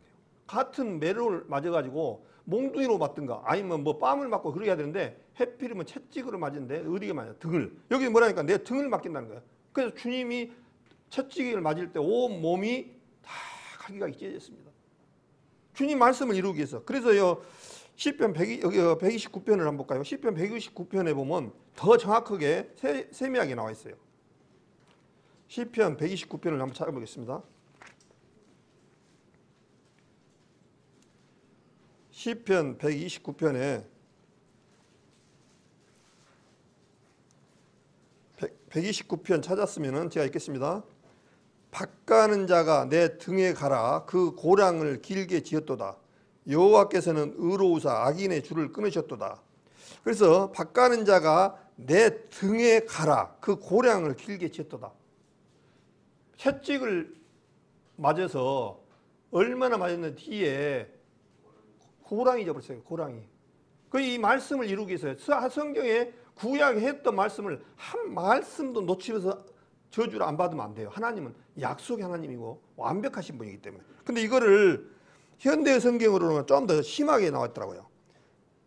제 등은 내 등짝에 깊은 상처를 내놓았다.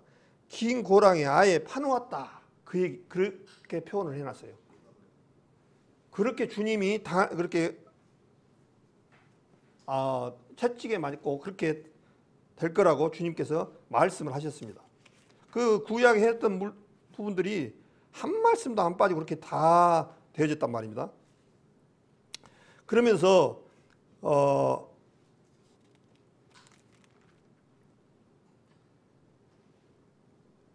27절부터 읽겠습니다. 마태복음 27장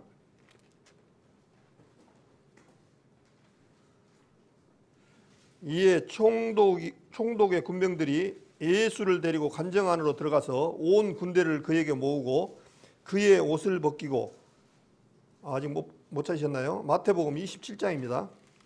마태복음 27장 27절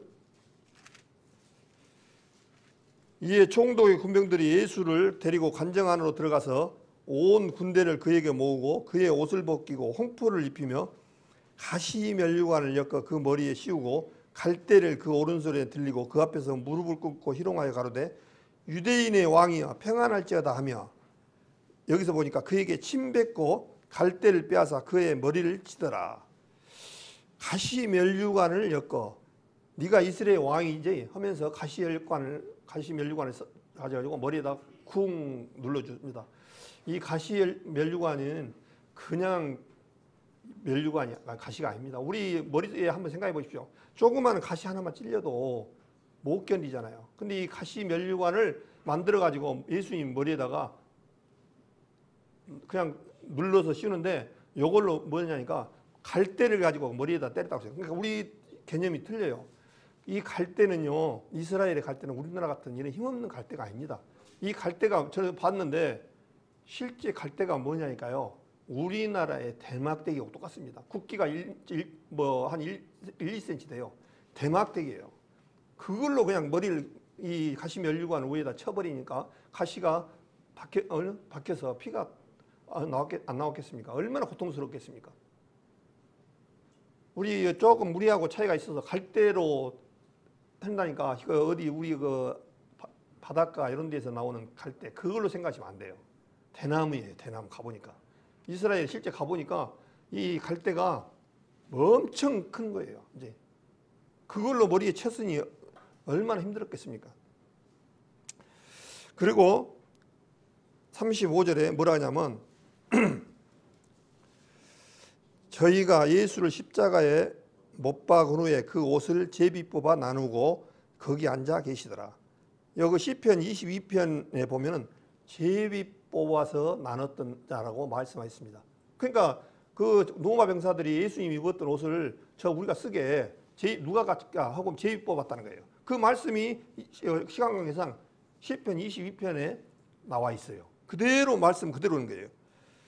그 다음에 또 34절에는 뭐라고 하냐니까 쓸개탄 포도주를 예수께 주어 마시게 하려 했더니 예수께서 맛보시고 마시고자 아니하시더라. 그렇게 됐습니다. 이 쓸개탄 포도주는 뭐냐면 마치 이제 고난을 조금 씻을 수 있는 마취제성이 있는 이 포도주가 쓸개탄 포도주예요. 근데 주님은 이 세상에서 가장 큰 죄인으로 모습으로 비유가 됩니다. 예. 한 사람의 죄를 그게 아니라 이 세상 모든 사람들의 죄를 가졌기 때문에 주님은 저주를 받은 사람이기 때문에 이 세상에서 죄인의 극한 죄인의 모습을 겪어야 되기 때문에 그 마취제도 먹지 않고 뭘 드셨냐니까 48절에 보니까 그 중에 한 사람이 곧 달려가서 해용을 가지고 신포도주를 먹게 하여 갈대에 깨워 마시고 늘 그랬습니다. 이 신포도주는 굉장히 독하고 힘들게 하는 모구를 힘들게 하는 그런 그냥 오리지널 신포도주예요. 이게요. 근데 그것을 주님을 먹은 거예요. 자초하신 거예요. 이게요. 이게 쓸개를 탄 포도주를 저주의 모습을 시편 69편에 나와 있습니다. 이거 잡으시고 시편 69편을 한번 보겠습니다.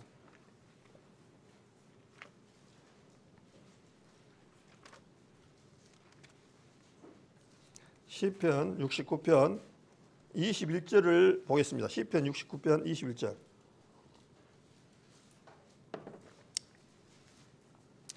제가 읽겠습니다.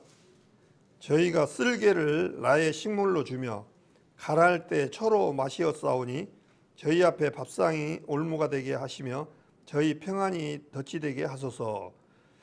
그래서 이 시편 69편에 저희가 쓸개를 나의 식물로 주며 갈할 때 초로 마시었사오니 이 말씀을 이루기 위해서 주님께서는 신포도주를 먹어야 되고 그런 부분들을 지금 이루어지는 거예요. 그러면서 주님께서 이제 6시간 동안 주님께서 십자가에 달리셨는데 여기 보면요 45절에 그렇게 되어 있습니다. 제 6시로부터 온 땅에 어두움이 임하여 제 9시까지 계속하더니 그렇게 되어 있습니다. 주님께서는 오전 9시부터 오후 3시까지 6시간 동안 십자가에 달렸는데 한번 생각해 보십시오. 완전히 딱 죽어보면 되는데 십자가에 달렸을 때 그 한번 고통을 생각해 보십시오. 머리에는 가시면류관이 있었죠. 그 채찍에 맞음으로 완전히 등짝은 골이 다 패 있죠.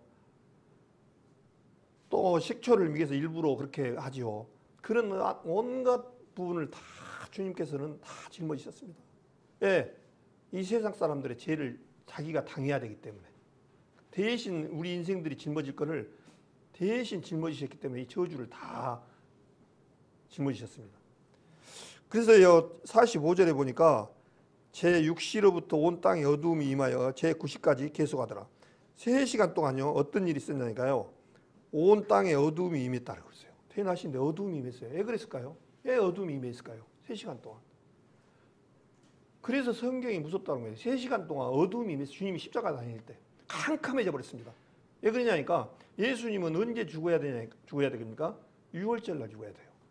주님도 이 죽은 날이 6월절입니다. 또 어두움에 임하여 제 9시까지 계속하다라고 말씀하셔서 여기를 잡으시고 구약에 주님이 언제 잡으라겠는가를 보면 알아요. 출애굽기 12장을 보겠습니다. 출애굽기 12장에 보니까 양이나 염소를 이스라엘 6월절 날 언제 잡으랬냐고 했냐면 출애굽기 12장 6절을 제가 읽겠습니다. 이달 14일까지 간직하였다가 언제 잡으라고요? 해질 때 이스라엘 중에 양을 잡고 해가 질 때에 양을 잡아야 됩니다. 그러면 예수님이 낮에 죽으면 안 돼요. 낮에 죽으면 안 되니까 어떤 현상이라니까 낮이 캄캄해졌습니다. 주님이. 그러니까 주님 말씀은요 한 채 오차도 없이 다 제비 뽑아서 옷을 뽑으라니까 제비 뽑고 또 뺨을 친다니까 뺨을 맞고 또 이 가시면류관을 쓴다니까 가시면류관을 쓰고 구약에 이뤘던 모든 말씀들을 한 채 오차도 없이 다 이루어져 갑니다. 그래서 주님이 무서우신 분이라는 거예요. 한 채 오차도 없이 그냥. 그래서 주님은 그냥 대충 그냥 용서해주고 뭐 대충 하는 부분이 아니에요. 완벽해야 돼요. 완벽해. 그것이 뭐냐? 우리의 죄가 주님이 완벽하게 씻어져야 돼요. 그래서 주님께서 뭐라고 이제 우리가 이사야서 53장을 보겠습니다. 이사야서 53장을 보면은 이사야서 53장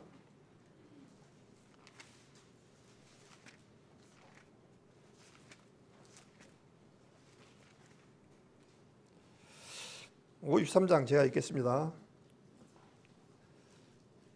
53장 1절 우리의 전한 것을 누가 믿었느냐 여호와의 팔이 누구에게 나타났느냐 그는 주 앞에서 자라나기를 연한 순 같고 마른 땅에서 나온 줄기 같아서 고운 모양도 없고 풍채도 없으신지 우리 보기에 흠모할 만한 아름다운 것이 없도다. 우리 주님을 표시할 때 그림 보면 참 이쁘게 이렇게 해서 사진 찍은 걸 해놨죠. 근데 주님은 모양은 고운 모양도 없고 풍채도 없다. 흠모할 만한 것이 아무것도 없다라고 말씀하셨어요. 예, 주님은 저주받은 모습으로 이 땅에 오셔서 육체를 나타낼 수 있는 그런 분이 아니었어요. 그러면서 주님께서 4절에 그는 실로 우리의 질고를 지고 우리의 슬픔을 당하였거늘 우리는 생각하기를 그는 징벌을 받아 하나님에게 맞으며 고난을 당한다 했노라. 우리가 너무나 잘 아시는 내용이죠. 주님이 그가 찔리면 그가 누구냐면 주님입니다. 우리의 허물을 인함이라. 그가 상함은 주님이 상함은 우리의 죄악을 인함이라. 그가 징계를 받음으로 우리가 평화를 누리고 그가 채찍에 맞음으로 우리가 나음을 입었도다. 우리 죄악을 인함이라. 그가 징계를 받음으로 우리가 평화를 누리고 이 평화를 누린다는 얘기는요. 하나님과 이 에덴 동산에서 죄를 짓고 나서 우리하고 하나님 관계가 어떤 관계냐면 평화의 관계가 아니었습니다. 원수의 관계였습니다. 고린도전서에도 보면 원수라고 말 표현이 돼요. 하나님하고 우리하고 관계가 원수가 졌던 것을 평화로 화평으로 갚으셨어요. 평화를 누린 거예요. 주님으로 말미암아. 6절에 우리는 다 양 같아서 그릇 행하여 제 길로 갔거늘 여호와께서는 우리 무리의 죄악을 그에게 담당시키셨도다.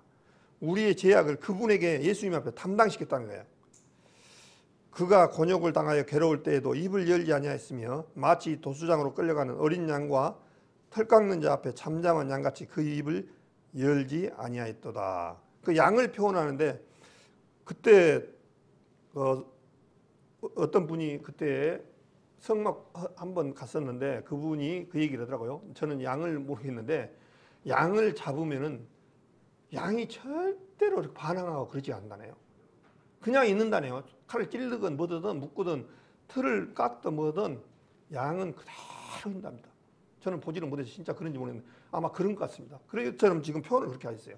예수님 양처럼 입을 열지 않았다고 그러니까 예수님도 한마디 하지 않고 순수하게 그대로 로마 병사에 의해서 당할 때도 하나도 대꾸도 하지 아니하고 그대로 순수하게 양처럼 하는 모습을 봅니다.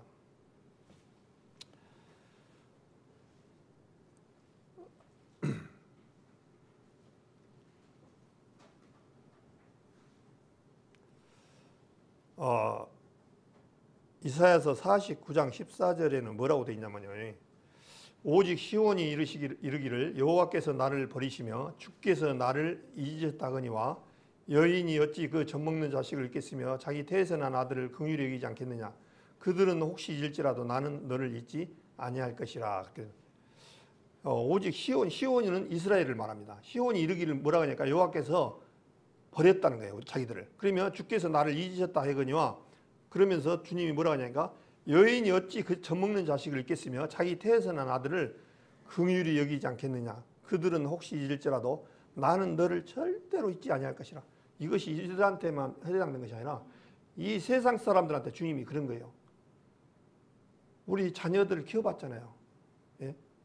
젖먹는 자식을 만약에 잊어버렸다든가 그러면 젖먹는 자식이 아프면 마음이 어떻겠습니까? 내가 굶었으면 굶었지 자식들이 굶고 아프고 하는 때는 못 참잖아요. 얼마나 고통스럽습니까? 그러니까 특히 어린 아이들을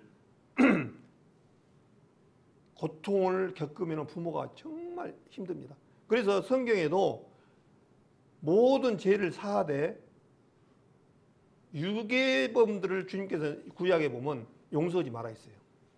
왜 그러냐니까 그 애기 하나로 인해서 부모들은 상처가 어마어마합니다. 이 세상에서 그래서 큰 죄악 중에 어떤 죄악이 크냐니까요. 유괴범들이 살인자 이상보다 더 큰 죄입니다. 예, 그 어린 아이 하나로 인해서 부모와 가정이 다 풍지박산 나는 사례가 우리도 매스컴에 수시 봅니다. 그래서 유괴를 하면 안 돼요. 물론 여기 계신 분들처럼 그럴지는 없겠지만 정말 유괴가 큰 죄입니다. 성경에 그렇게 돼 있습니다. 용서하지 못할 죄가 유괴범이에요. 요한복음 19장 30절에 예수께서 신포도주를 받으신 후 가라사대 다 이뤘다 하시고 머리를 숙이시고 영원히 돌아가시니라. 그 다음에 또 이에 성소 휘장이 위로부터 아래까지 찢어져 둘이 되고 땅이 진동하며 바위가 터지고 그렇게 되어 있습니다. 자, 다 이뤘다는 순간 이 성막에는 소나 말로 끌어서 당겨서도 찢어질 수가 없는 그런 부분이에요. 그런데 이 다 이뤘다는 순간에 휘장이 위에서부터 아래까지 다 찢어져 버렸습니다. 이제 구약의 제사로는 끝이 나고 이제 우리는 주님 앞에 이 휘장 안에 지성소에 들어갈 수 있는 담력을 얻었다. 그렇게 되어 있습니다. 히브리서 10장 20절에 보면 우리를 휘장 가운데 열어놓으신 새롭고 산 길이요 휘장 그 육체니라 그렇게 되어 있습니다. 자, 히브리서 9장 24절에 그리스도께서는 참것의 그림자인 손으로 만든 성소에 들어가지 아니하시고 오직 참 하늘에 들어가서 이제 우리를 위하여 하나님 앞에 나타나시고 대제사장이 해마다 다른 것을 피로써 성소에 들어간 같이 자주 자기를 드리려고 아니하실지니 그리하면 그가 세상을 창조할 때부터 자주 고난을 받아야 할 것이로되 이제 자기를 단번에 제사로 드려 죄를 없게 하려고 세상 끝하게 나타나셨느니라 그렇게 되어 있습니다.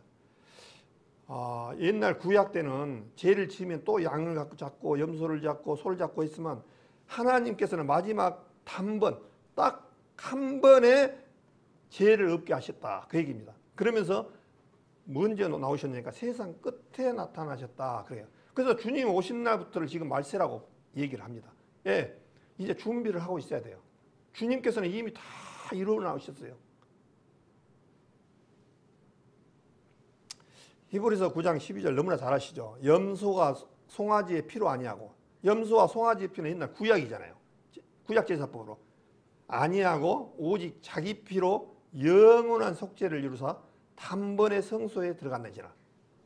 예수님의 피로 자기 피로 영원한 속죄. 그러니까 영원이라고 아까 제가 말씀한 것처럼 세상 창조 시작부터 마지막 때까지를 영원이라고 하고 세상이 거기에 포함됩니다. 그래서 이 부분들을 꼭 잘 마음속에 깊이 생각해야 돼요. 영원이라는 세계에 그래서 주님이 우리의 이제 이 세상이 끝나면은 영원 세계에 들어갑니다. 이제 끝이 없는 그런 시대에 들어가는데 그 세상은 이 세상하고 다릅니다. 그래서 한 번에 성소에 들어갔다는 거예요. 한 번. 이제 만약에 한 번에 죄가 해결 안 되고 또 온다면 예수님 또 죽으러 와야 됩니다. 또 와야 돼요. 그렇게 한다면 이 죄가 얼마나 큰 것인가를 히브리서 말씀에 말씀하셨어요. 이같이 큰 구원을 또한 등한히 여기면 어찌 피하리요 그렇게 말씀도 있고 히브리서 10장 10절에 보니까 이 뜻을 쫓아 예수 그리스도 몸을 단번에 들이심으로 말미암아 우리가 거룩함을 얻을 것입니까? 얻었노랍니까? 예, 우리가 거룩함을 얻었다는 거예요. 완료형이에요.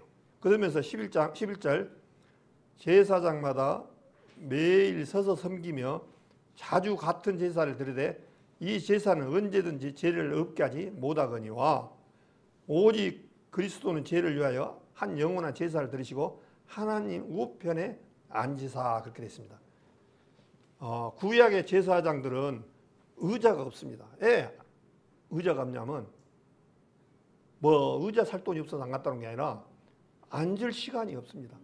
계속 죄를 살아 지나면 또 다음 사람 제사로 이 끝이 없는 거예요. 그래서 11절에 제사장마다 매일 서서 섬기며 이렇게 말씀하셨어요. 매일 섬기세요. 근데 12절에 뭐라 하십니까? 우리 예수님은 오직 그리스도는 죄를 위하여 한 영원한 제사를 드리시고 하나님 우편에 뭐 했다고요? 앉으시는 거예요. 이제 앉았다는 얘기는요. 죄를 다 끝이 내져버렸던 거예요. 이제 더 이상 일할 사람이 없는 거예요. 우리도 마찬가지잖아요. 일을 하면 서서 해야 되잖아요. 근데 앉으면 이제 하루 일과를 다 끝내버리고 앉아있는 거. 완성하는 거예요. 히브리서 8장을 한번 보겠습니다. 히브리서 8장에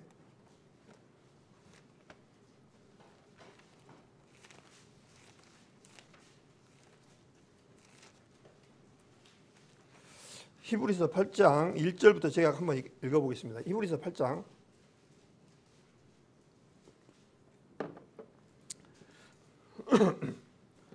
이제 하는 말을 중요한 것은 8장 1절입니다. 이러한 대제사장이 우리에게 있는 것이라. 그가 하늘에서 유엄의 보좌 우편에 앉으셨으니 성소와 참 장막에게 부리는 자라. 이 장막은 주께서 부으신 것이요 사람이 한 것이 아니니라. 대제사장마다 예물과 제사 드림을 위하여 세운 자므로 이러므로 저 무슨 드릴 것이 있어야 할지니라. 그렇게 말씀하셔서 주님께서는 하나님 우편에서 앉으셨다라고 말씀을 하셨어요. 이제 이 끝에는 그런 모습을 얘기를 하시는 거예요. 또 이왕 찾으셨으니까 히브리서 10장을 보겠습니다.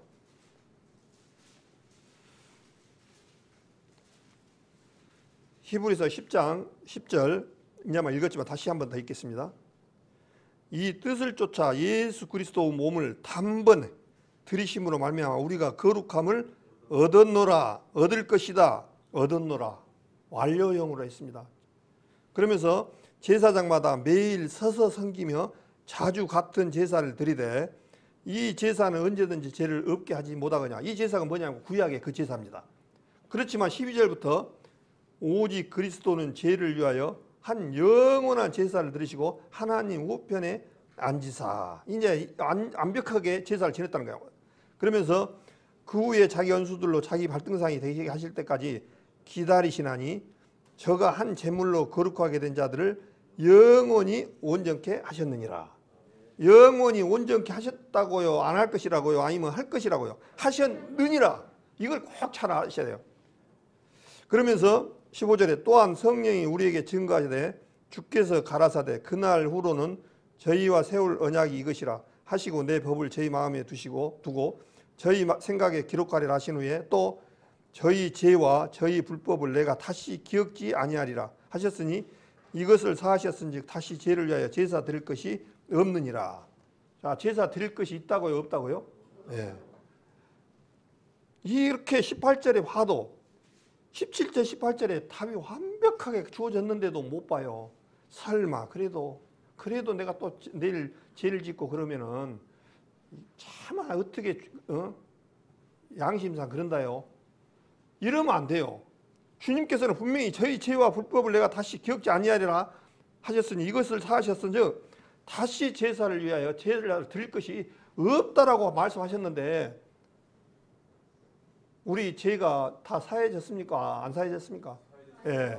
주님께서 다 이뤘다 할 때 휘장이 우리서부터 찢어져 버려서 이제 그 안에 우리가 주님 앞에 휘장 안에 들어갈 수 있는 능력을 힘을 얻었다니까요. 예. 내가 잘나서 내가 하나님 앞에 뭐 되는 게 아니라 예수님의 보혈이 우리 안에 주님이 봤을 때 우리 양심 이런 부분들이 주님의 피로 다 앞으로 다 적셔버린 거예요. 우리 죄는 안 보여요. 예수님 피밖에 안 보이는 거예요.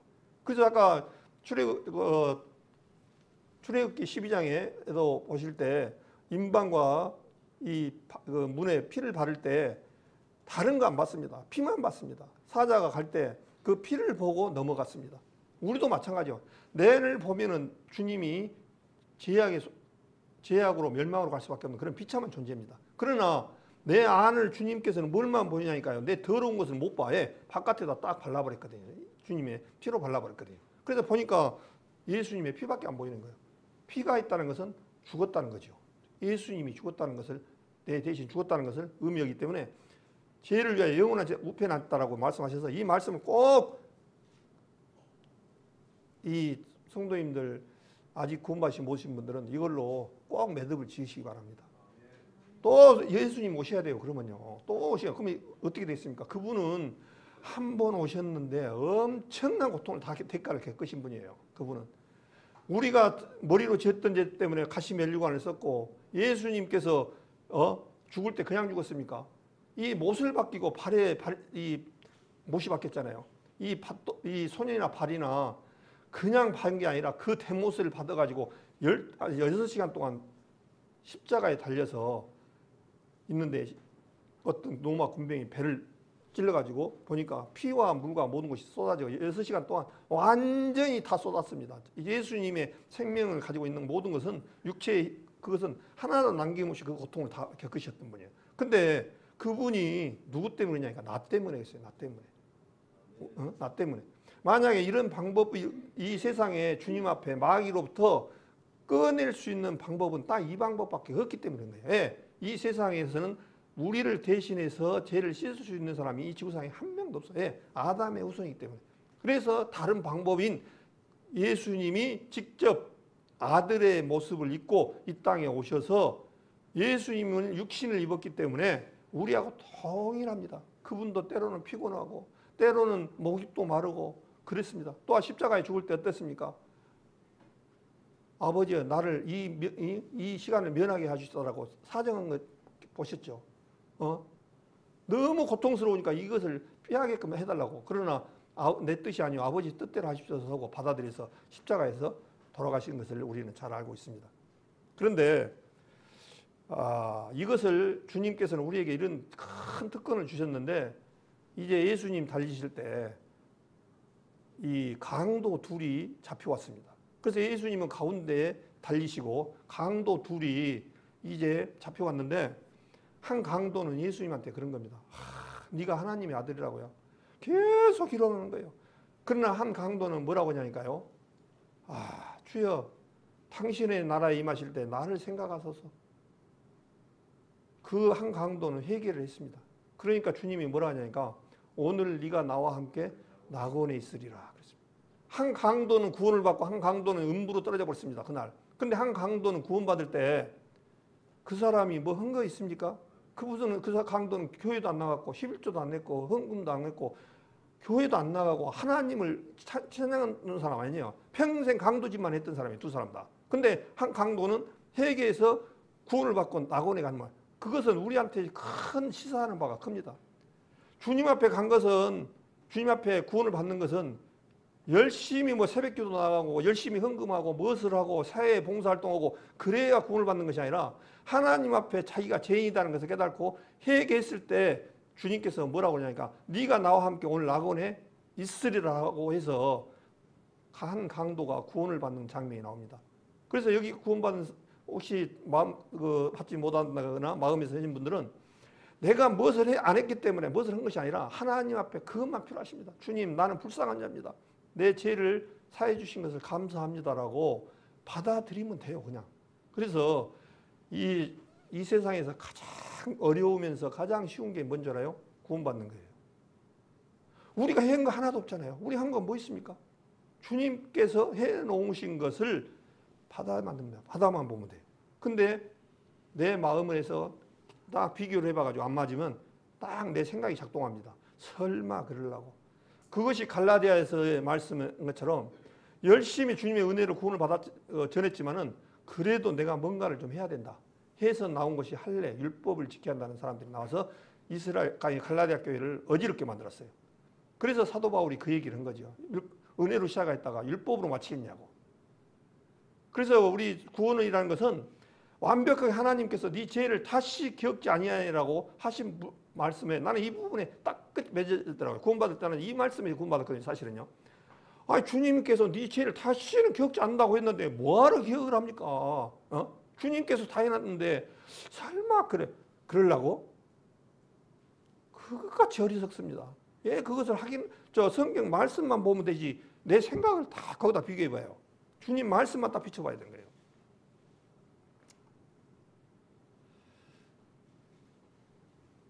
이사야서 38장 10절에 보니까 보옵소서 내게 큰 고통을 더하신 것은 내게 평안을 주게 하심이라. 주께서 나의 영혼을 사랑하사 멸망의 구덩이에서 건지셨고 나의 모든 죄는 주의 등에 던지셨나이다. 또 이사야서 44장에 보니까 내가 내 허물을 빽빽한 구름에 사라진같이 내 죄를 안개에 사라진같이 도마라 했으니, 도마리라는 것은 우리 벽지가 지저분하면 거기다 이렇게 바르는 것을 도마리라거든요. 우리가 아무리 옷이 얘들이 벽지에다 장난을 낙서를 하고 거기다가 어떻습니까? 새벽지 딱 발라보면 그 속에 낙서했던 것이 하나도 안 보이잖아요. 그런 것처럼 도마리 났다는 거예요.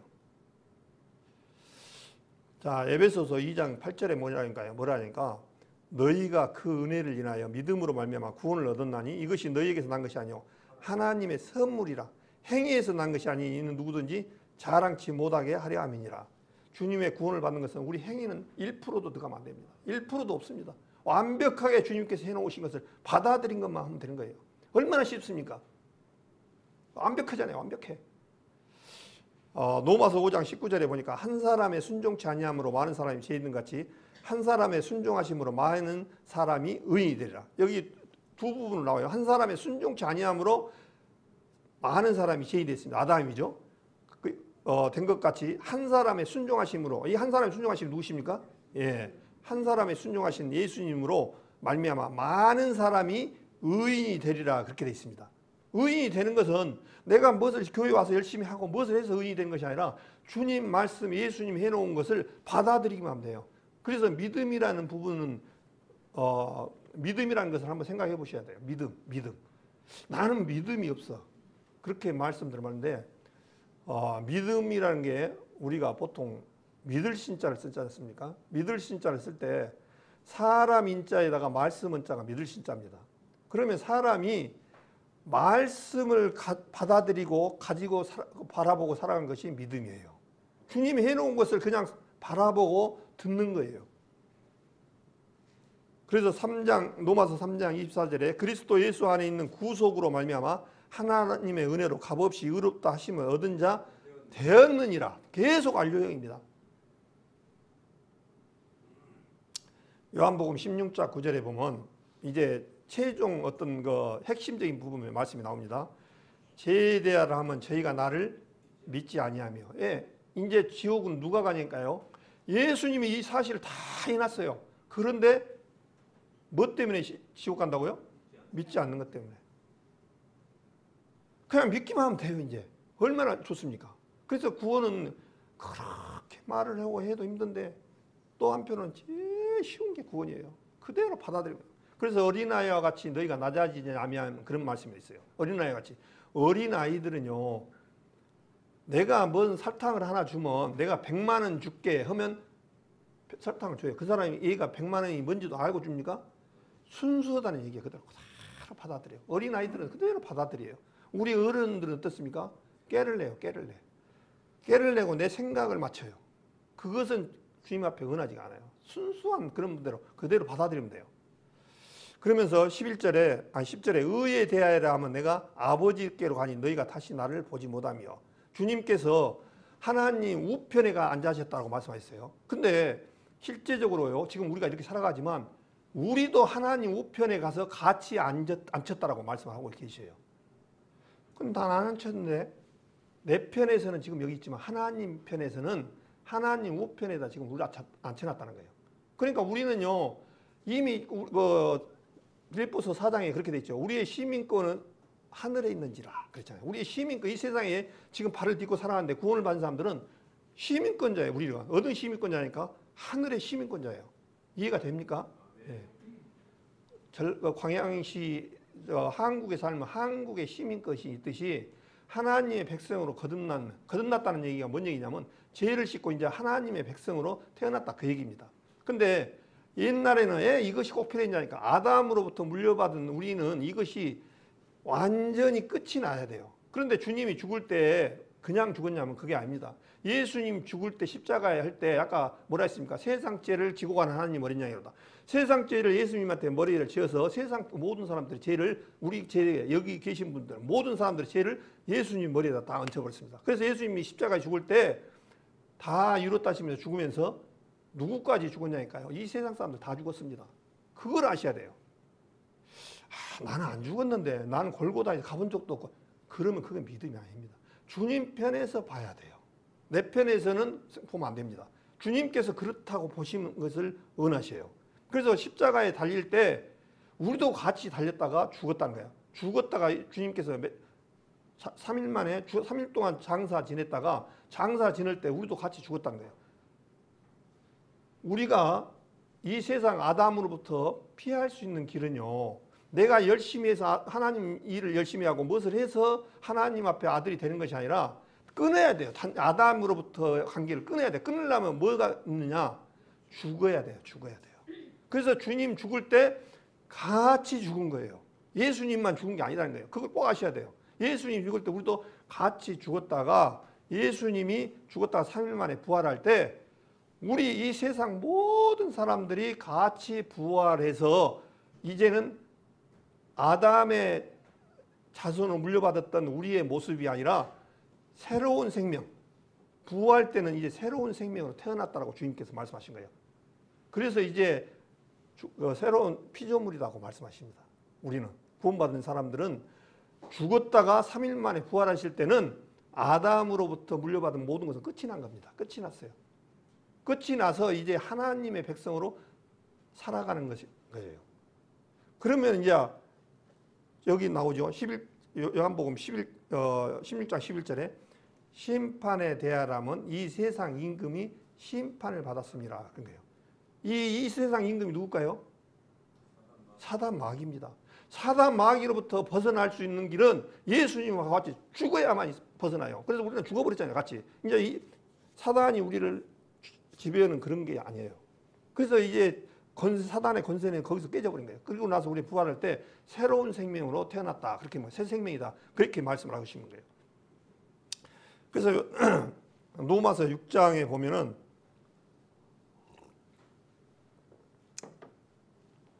로마서 6장 4절에 보면 뭐라고 그러냐고요? 그러므로 우리가 그의 죽으심과 합하여 침례를 받음으로. 그게 죽으심과 합했다고요? 안 했다고요? 네. 주님 죽으심과 합하여 침례를 받음으로. 이게 세례가 사실은 침례라고 써야 맞습니다. 잠기자. 그래서 우리가 보통 구원받은 사람은 저기 어디 내과에 가서 침례를 받는데 그냥 형식적으로만 나는 이제는 하나님의 백성이야 하고 나올 때 내가 하나님의 백성 났습니다라고 예형적으로 이렇게 표시를 하는 것도 맞지만은 실제적으로 우리 마음 가운데 어떤 마음이 있어야 되냐니까 나는 이제 이 세상하고는 끝이 났다. 나는 이제 하나님의 백성으로 마귀가 차릴 거라 나는 하나님의 백성으로 태어났다라고 그 마음이 선포되어지고 내 마음에서 그렇게 받아들여야 돼요. 그렇게 성경이 되어 있습니다. 성경 모든 이 서신서나 모든 것들이. 그래서 우리는 이제 새로운 피조물이라는 거예요. 주님과 합해서 침례를 받았다는 거예요. 그것을 꼭 이해를 하시기 바랍니다. 그러면서 받음으로 그와 함께 장사되느니 이는 아버지의 영광으로 말미암아 그리스도를 죽은 자 가운데서 살리신 것 같이 우리로 또한 새 생명 가운데서 행하게 하려 함이라. 새로운 생명. 우리가 이 새 생명일 때는 큰 생명, 아담의 사단의 권세에 놓여 있어서 거기에 살았던 그런 생명에서 새로운 생명으로 이제 우리는 탄생하신 분들이에요. 그래서 갈라디아서 20장 얘기를 수없이 우리 목사님이랑 설교를 한 내용이 그거예요. 갈라디아서 19장부터 뭐라니까 2장 19절부터 내가 율법을 말미암아 율법을 향하여 죽었나니 이는 하나님을 향하여 살려 함이라. 우리가 주님의 율법을 주셨는데 우리가 율법을 이길 수가 있습니까? 없습니까? 율법은 절대 못 이깁니다. 율법은 항상 뭐라고 하냐니까 너 이러면 안 돼. 너 지켜야 돼. 너 허물이 있어. 율법은 가르치는 거. 거울에 지적사항만 된 거예요. 그러나 생명을 줄 수는 없어요. 그러면 율법을 이길 수 있는 방법은 이 율법에서 해방되려면은 죽어버리면 율법이 우리를 관여를 못해요. 그 원리에 똑같아요.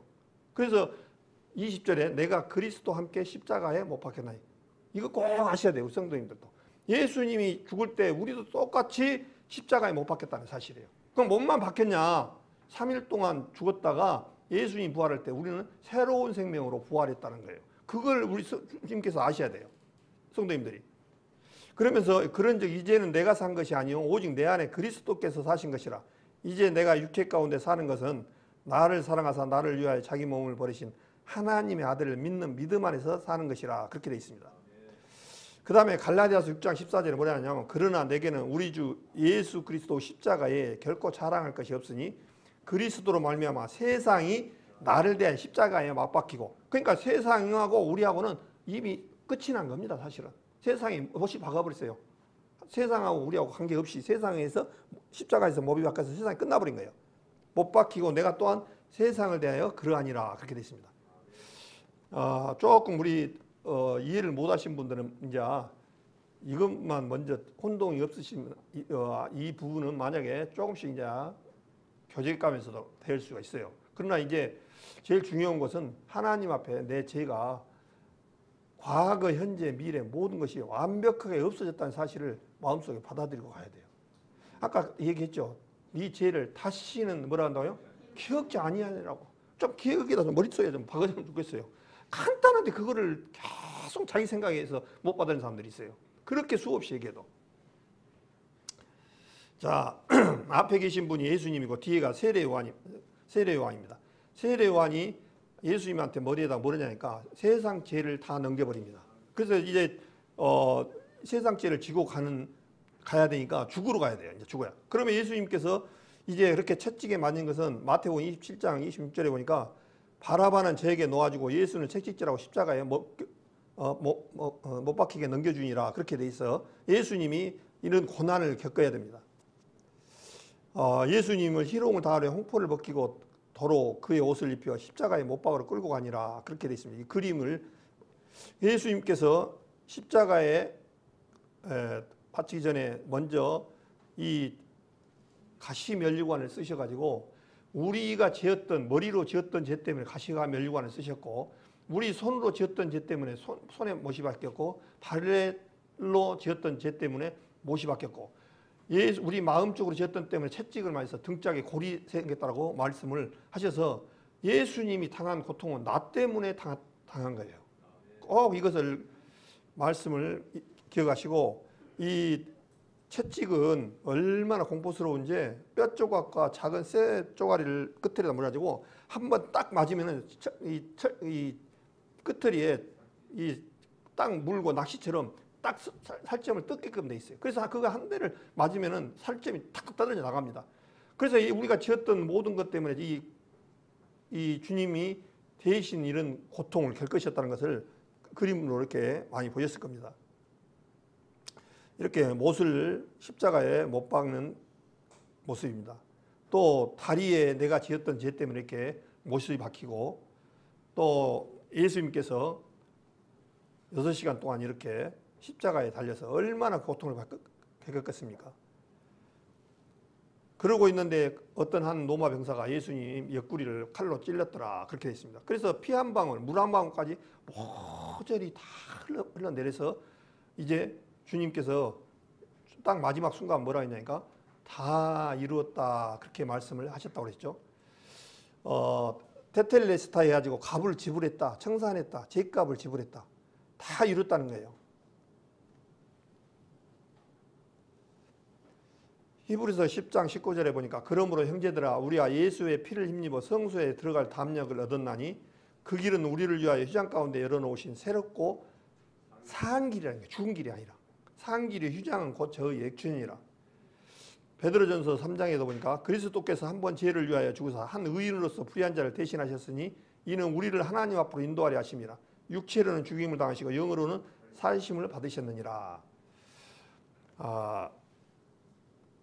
자, 이제 다 끝나갈 것 같습니다. 제가 오늘 저녁에 부족한 말씀도 있지만 말씀을 세 세트로 다 읽으려면 성경책을 이렇게 받아보면 굉장히 시간이 부족합니다. 그러나 제가 이제 핵심적으로 말씀을 드리고 싶은 것은 주님의 말씀에 그것만 바라보라는 거예요. 우리 성도님들이 뭐 복잡하게 생각할 거 없습니다. 그래서 간단하게 이렇게 간추려 봤습니다. 영원한 속죄함을 받는데 무엇을 속죄함을 받는가? 내 모든 죄를.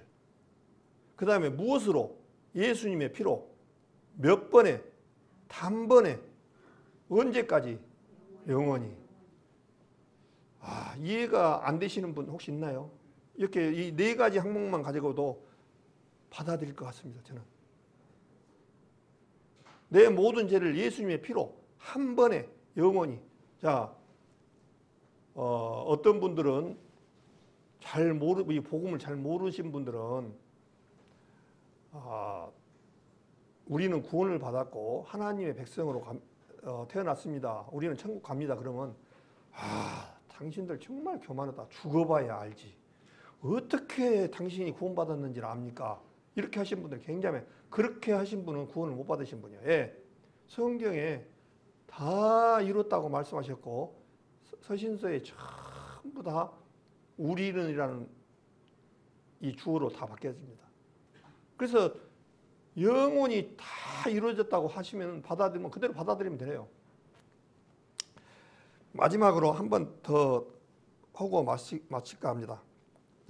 히브리서 10장을 보겠습니다. 히브리서 17장 18절 같이 한 목소리로 읽겠습니다. 히브리서 10장 17절 18절 또 저희 죄와 저희 불법을 내가 다시 기억지 아니하리라 하셨으니 이것을 사하셨은즉 다시 죄를 위하여 제사 드릴 것이 없느니라. 한 번 더 하겠습니다. 또 저희 죄와 저희 불법을 내가 다시 기억지 아니하리라 하셨으니 이것을 사하셨은즉 다시 죄를 위하여 제사 드릴 것이 없느니라. 예. 자, 오늘 자다가 또 내일 가다가 누구하고 다치고 누구하고 싸웠어요. 죄를 지었어요. 그 어린이 지금 이 말씀을 딱 잊어버리고는 그러면 또 지옥 가게 생겼네. 내일 가다가 싸워가지고 만약에 그런 죄까지 해당됩니까? 안 됩니까? 영혼이라는 세상이라는 그 단어 속에는 과거, 현재, 미래 모든 것이 다 들어갑니다. 내일 만약에 그런 일이 있어가지고 그 죄를 구약 같으면은 또 양이나 염소 한 마리를 가져가야 되지만 그럴 필요가 없다는 거예요. 그 죄까지. 그러면 1년 후면 죄의 죄진 건 어떻게 될까요? 똑같습니다. 그 영혼이 들어가는 거예요. 그 다음에 10년 후는요. 다 마찬가지예요. 그걸 아셔야 돼요. 헷갈리면 안 되십니다. 그래서 이제 보통 이 부분들이 시원치 않은 부분들은 우리가 죄를 안 짓고는 어떻게 산다냐.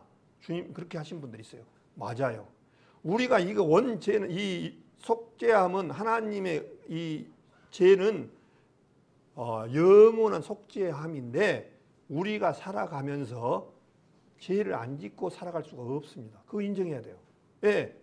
아담으로부터 물려받은 이 육신은 가지고 주님 오시는 날까지 가지고 있어요.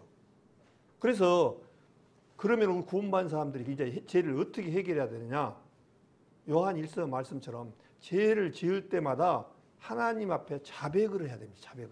그 자백은 주님 내 죄를 이미 다 이루어졌는데 또 해결해 주십시오라고 그 죄가 아니고 하나님하고 우리하고 관계에 죄로 말미암아 회복을 하기 위해서 자백을 통해서 하나님하고 우리하고 관계는 지금 어떤 관계가 이어지냐면요.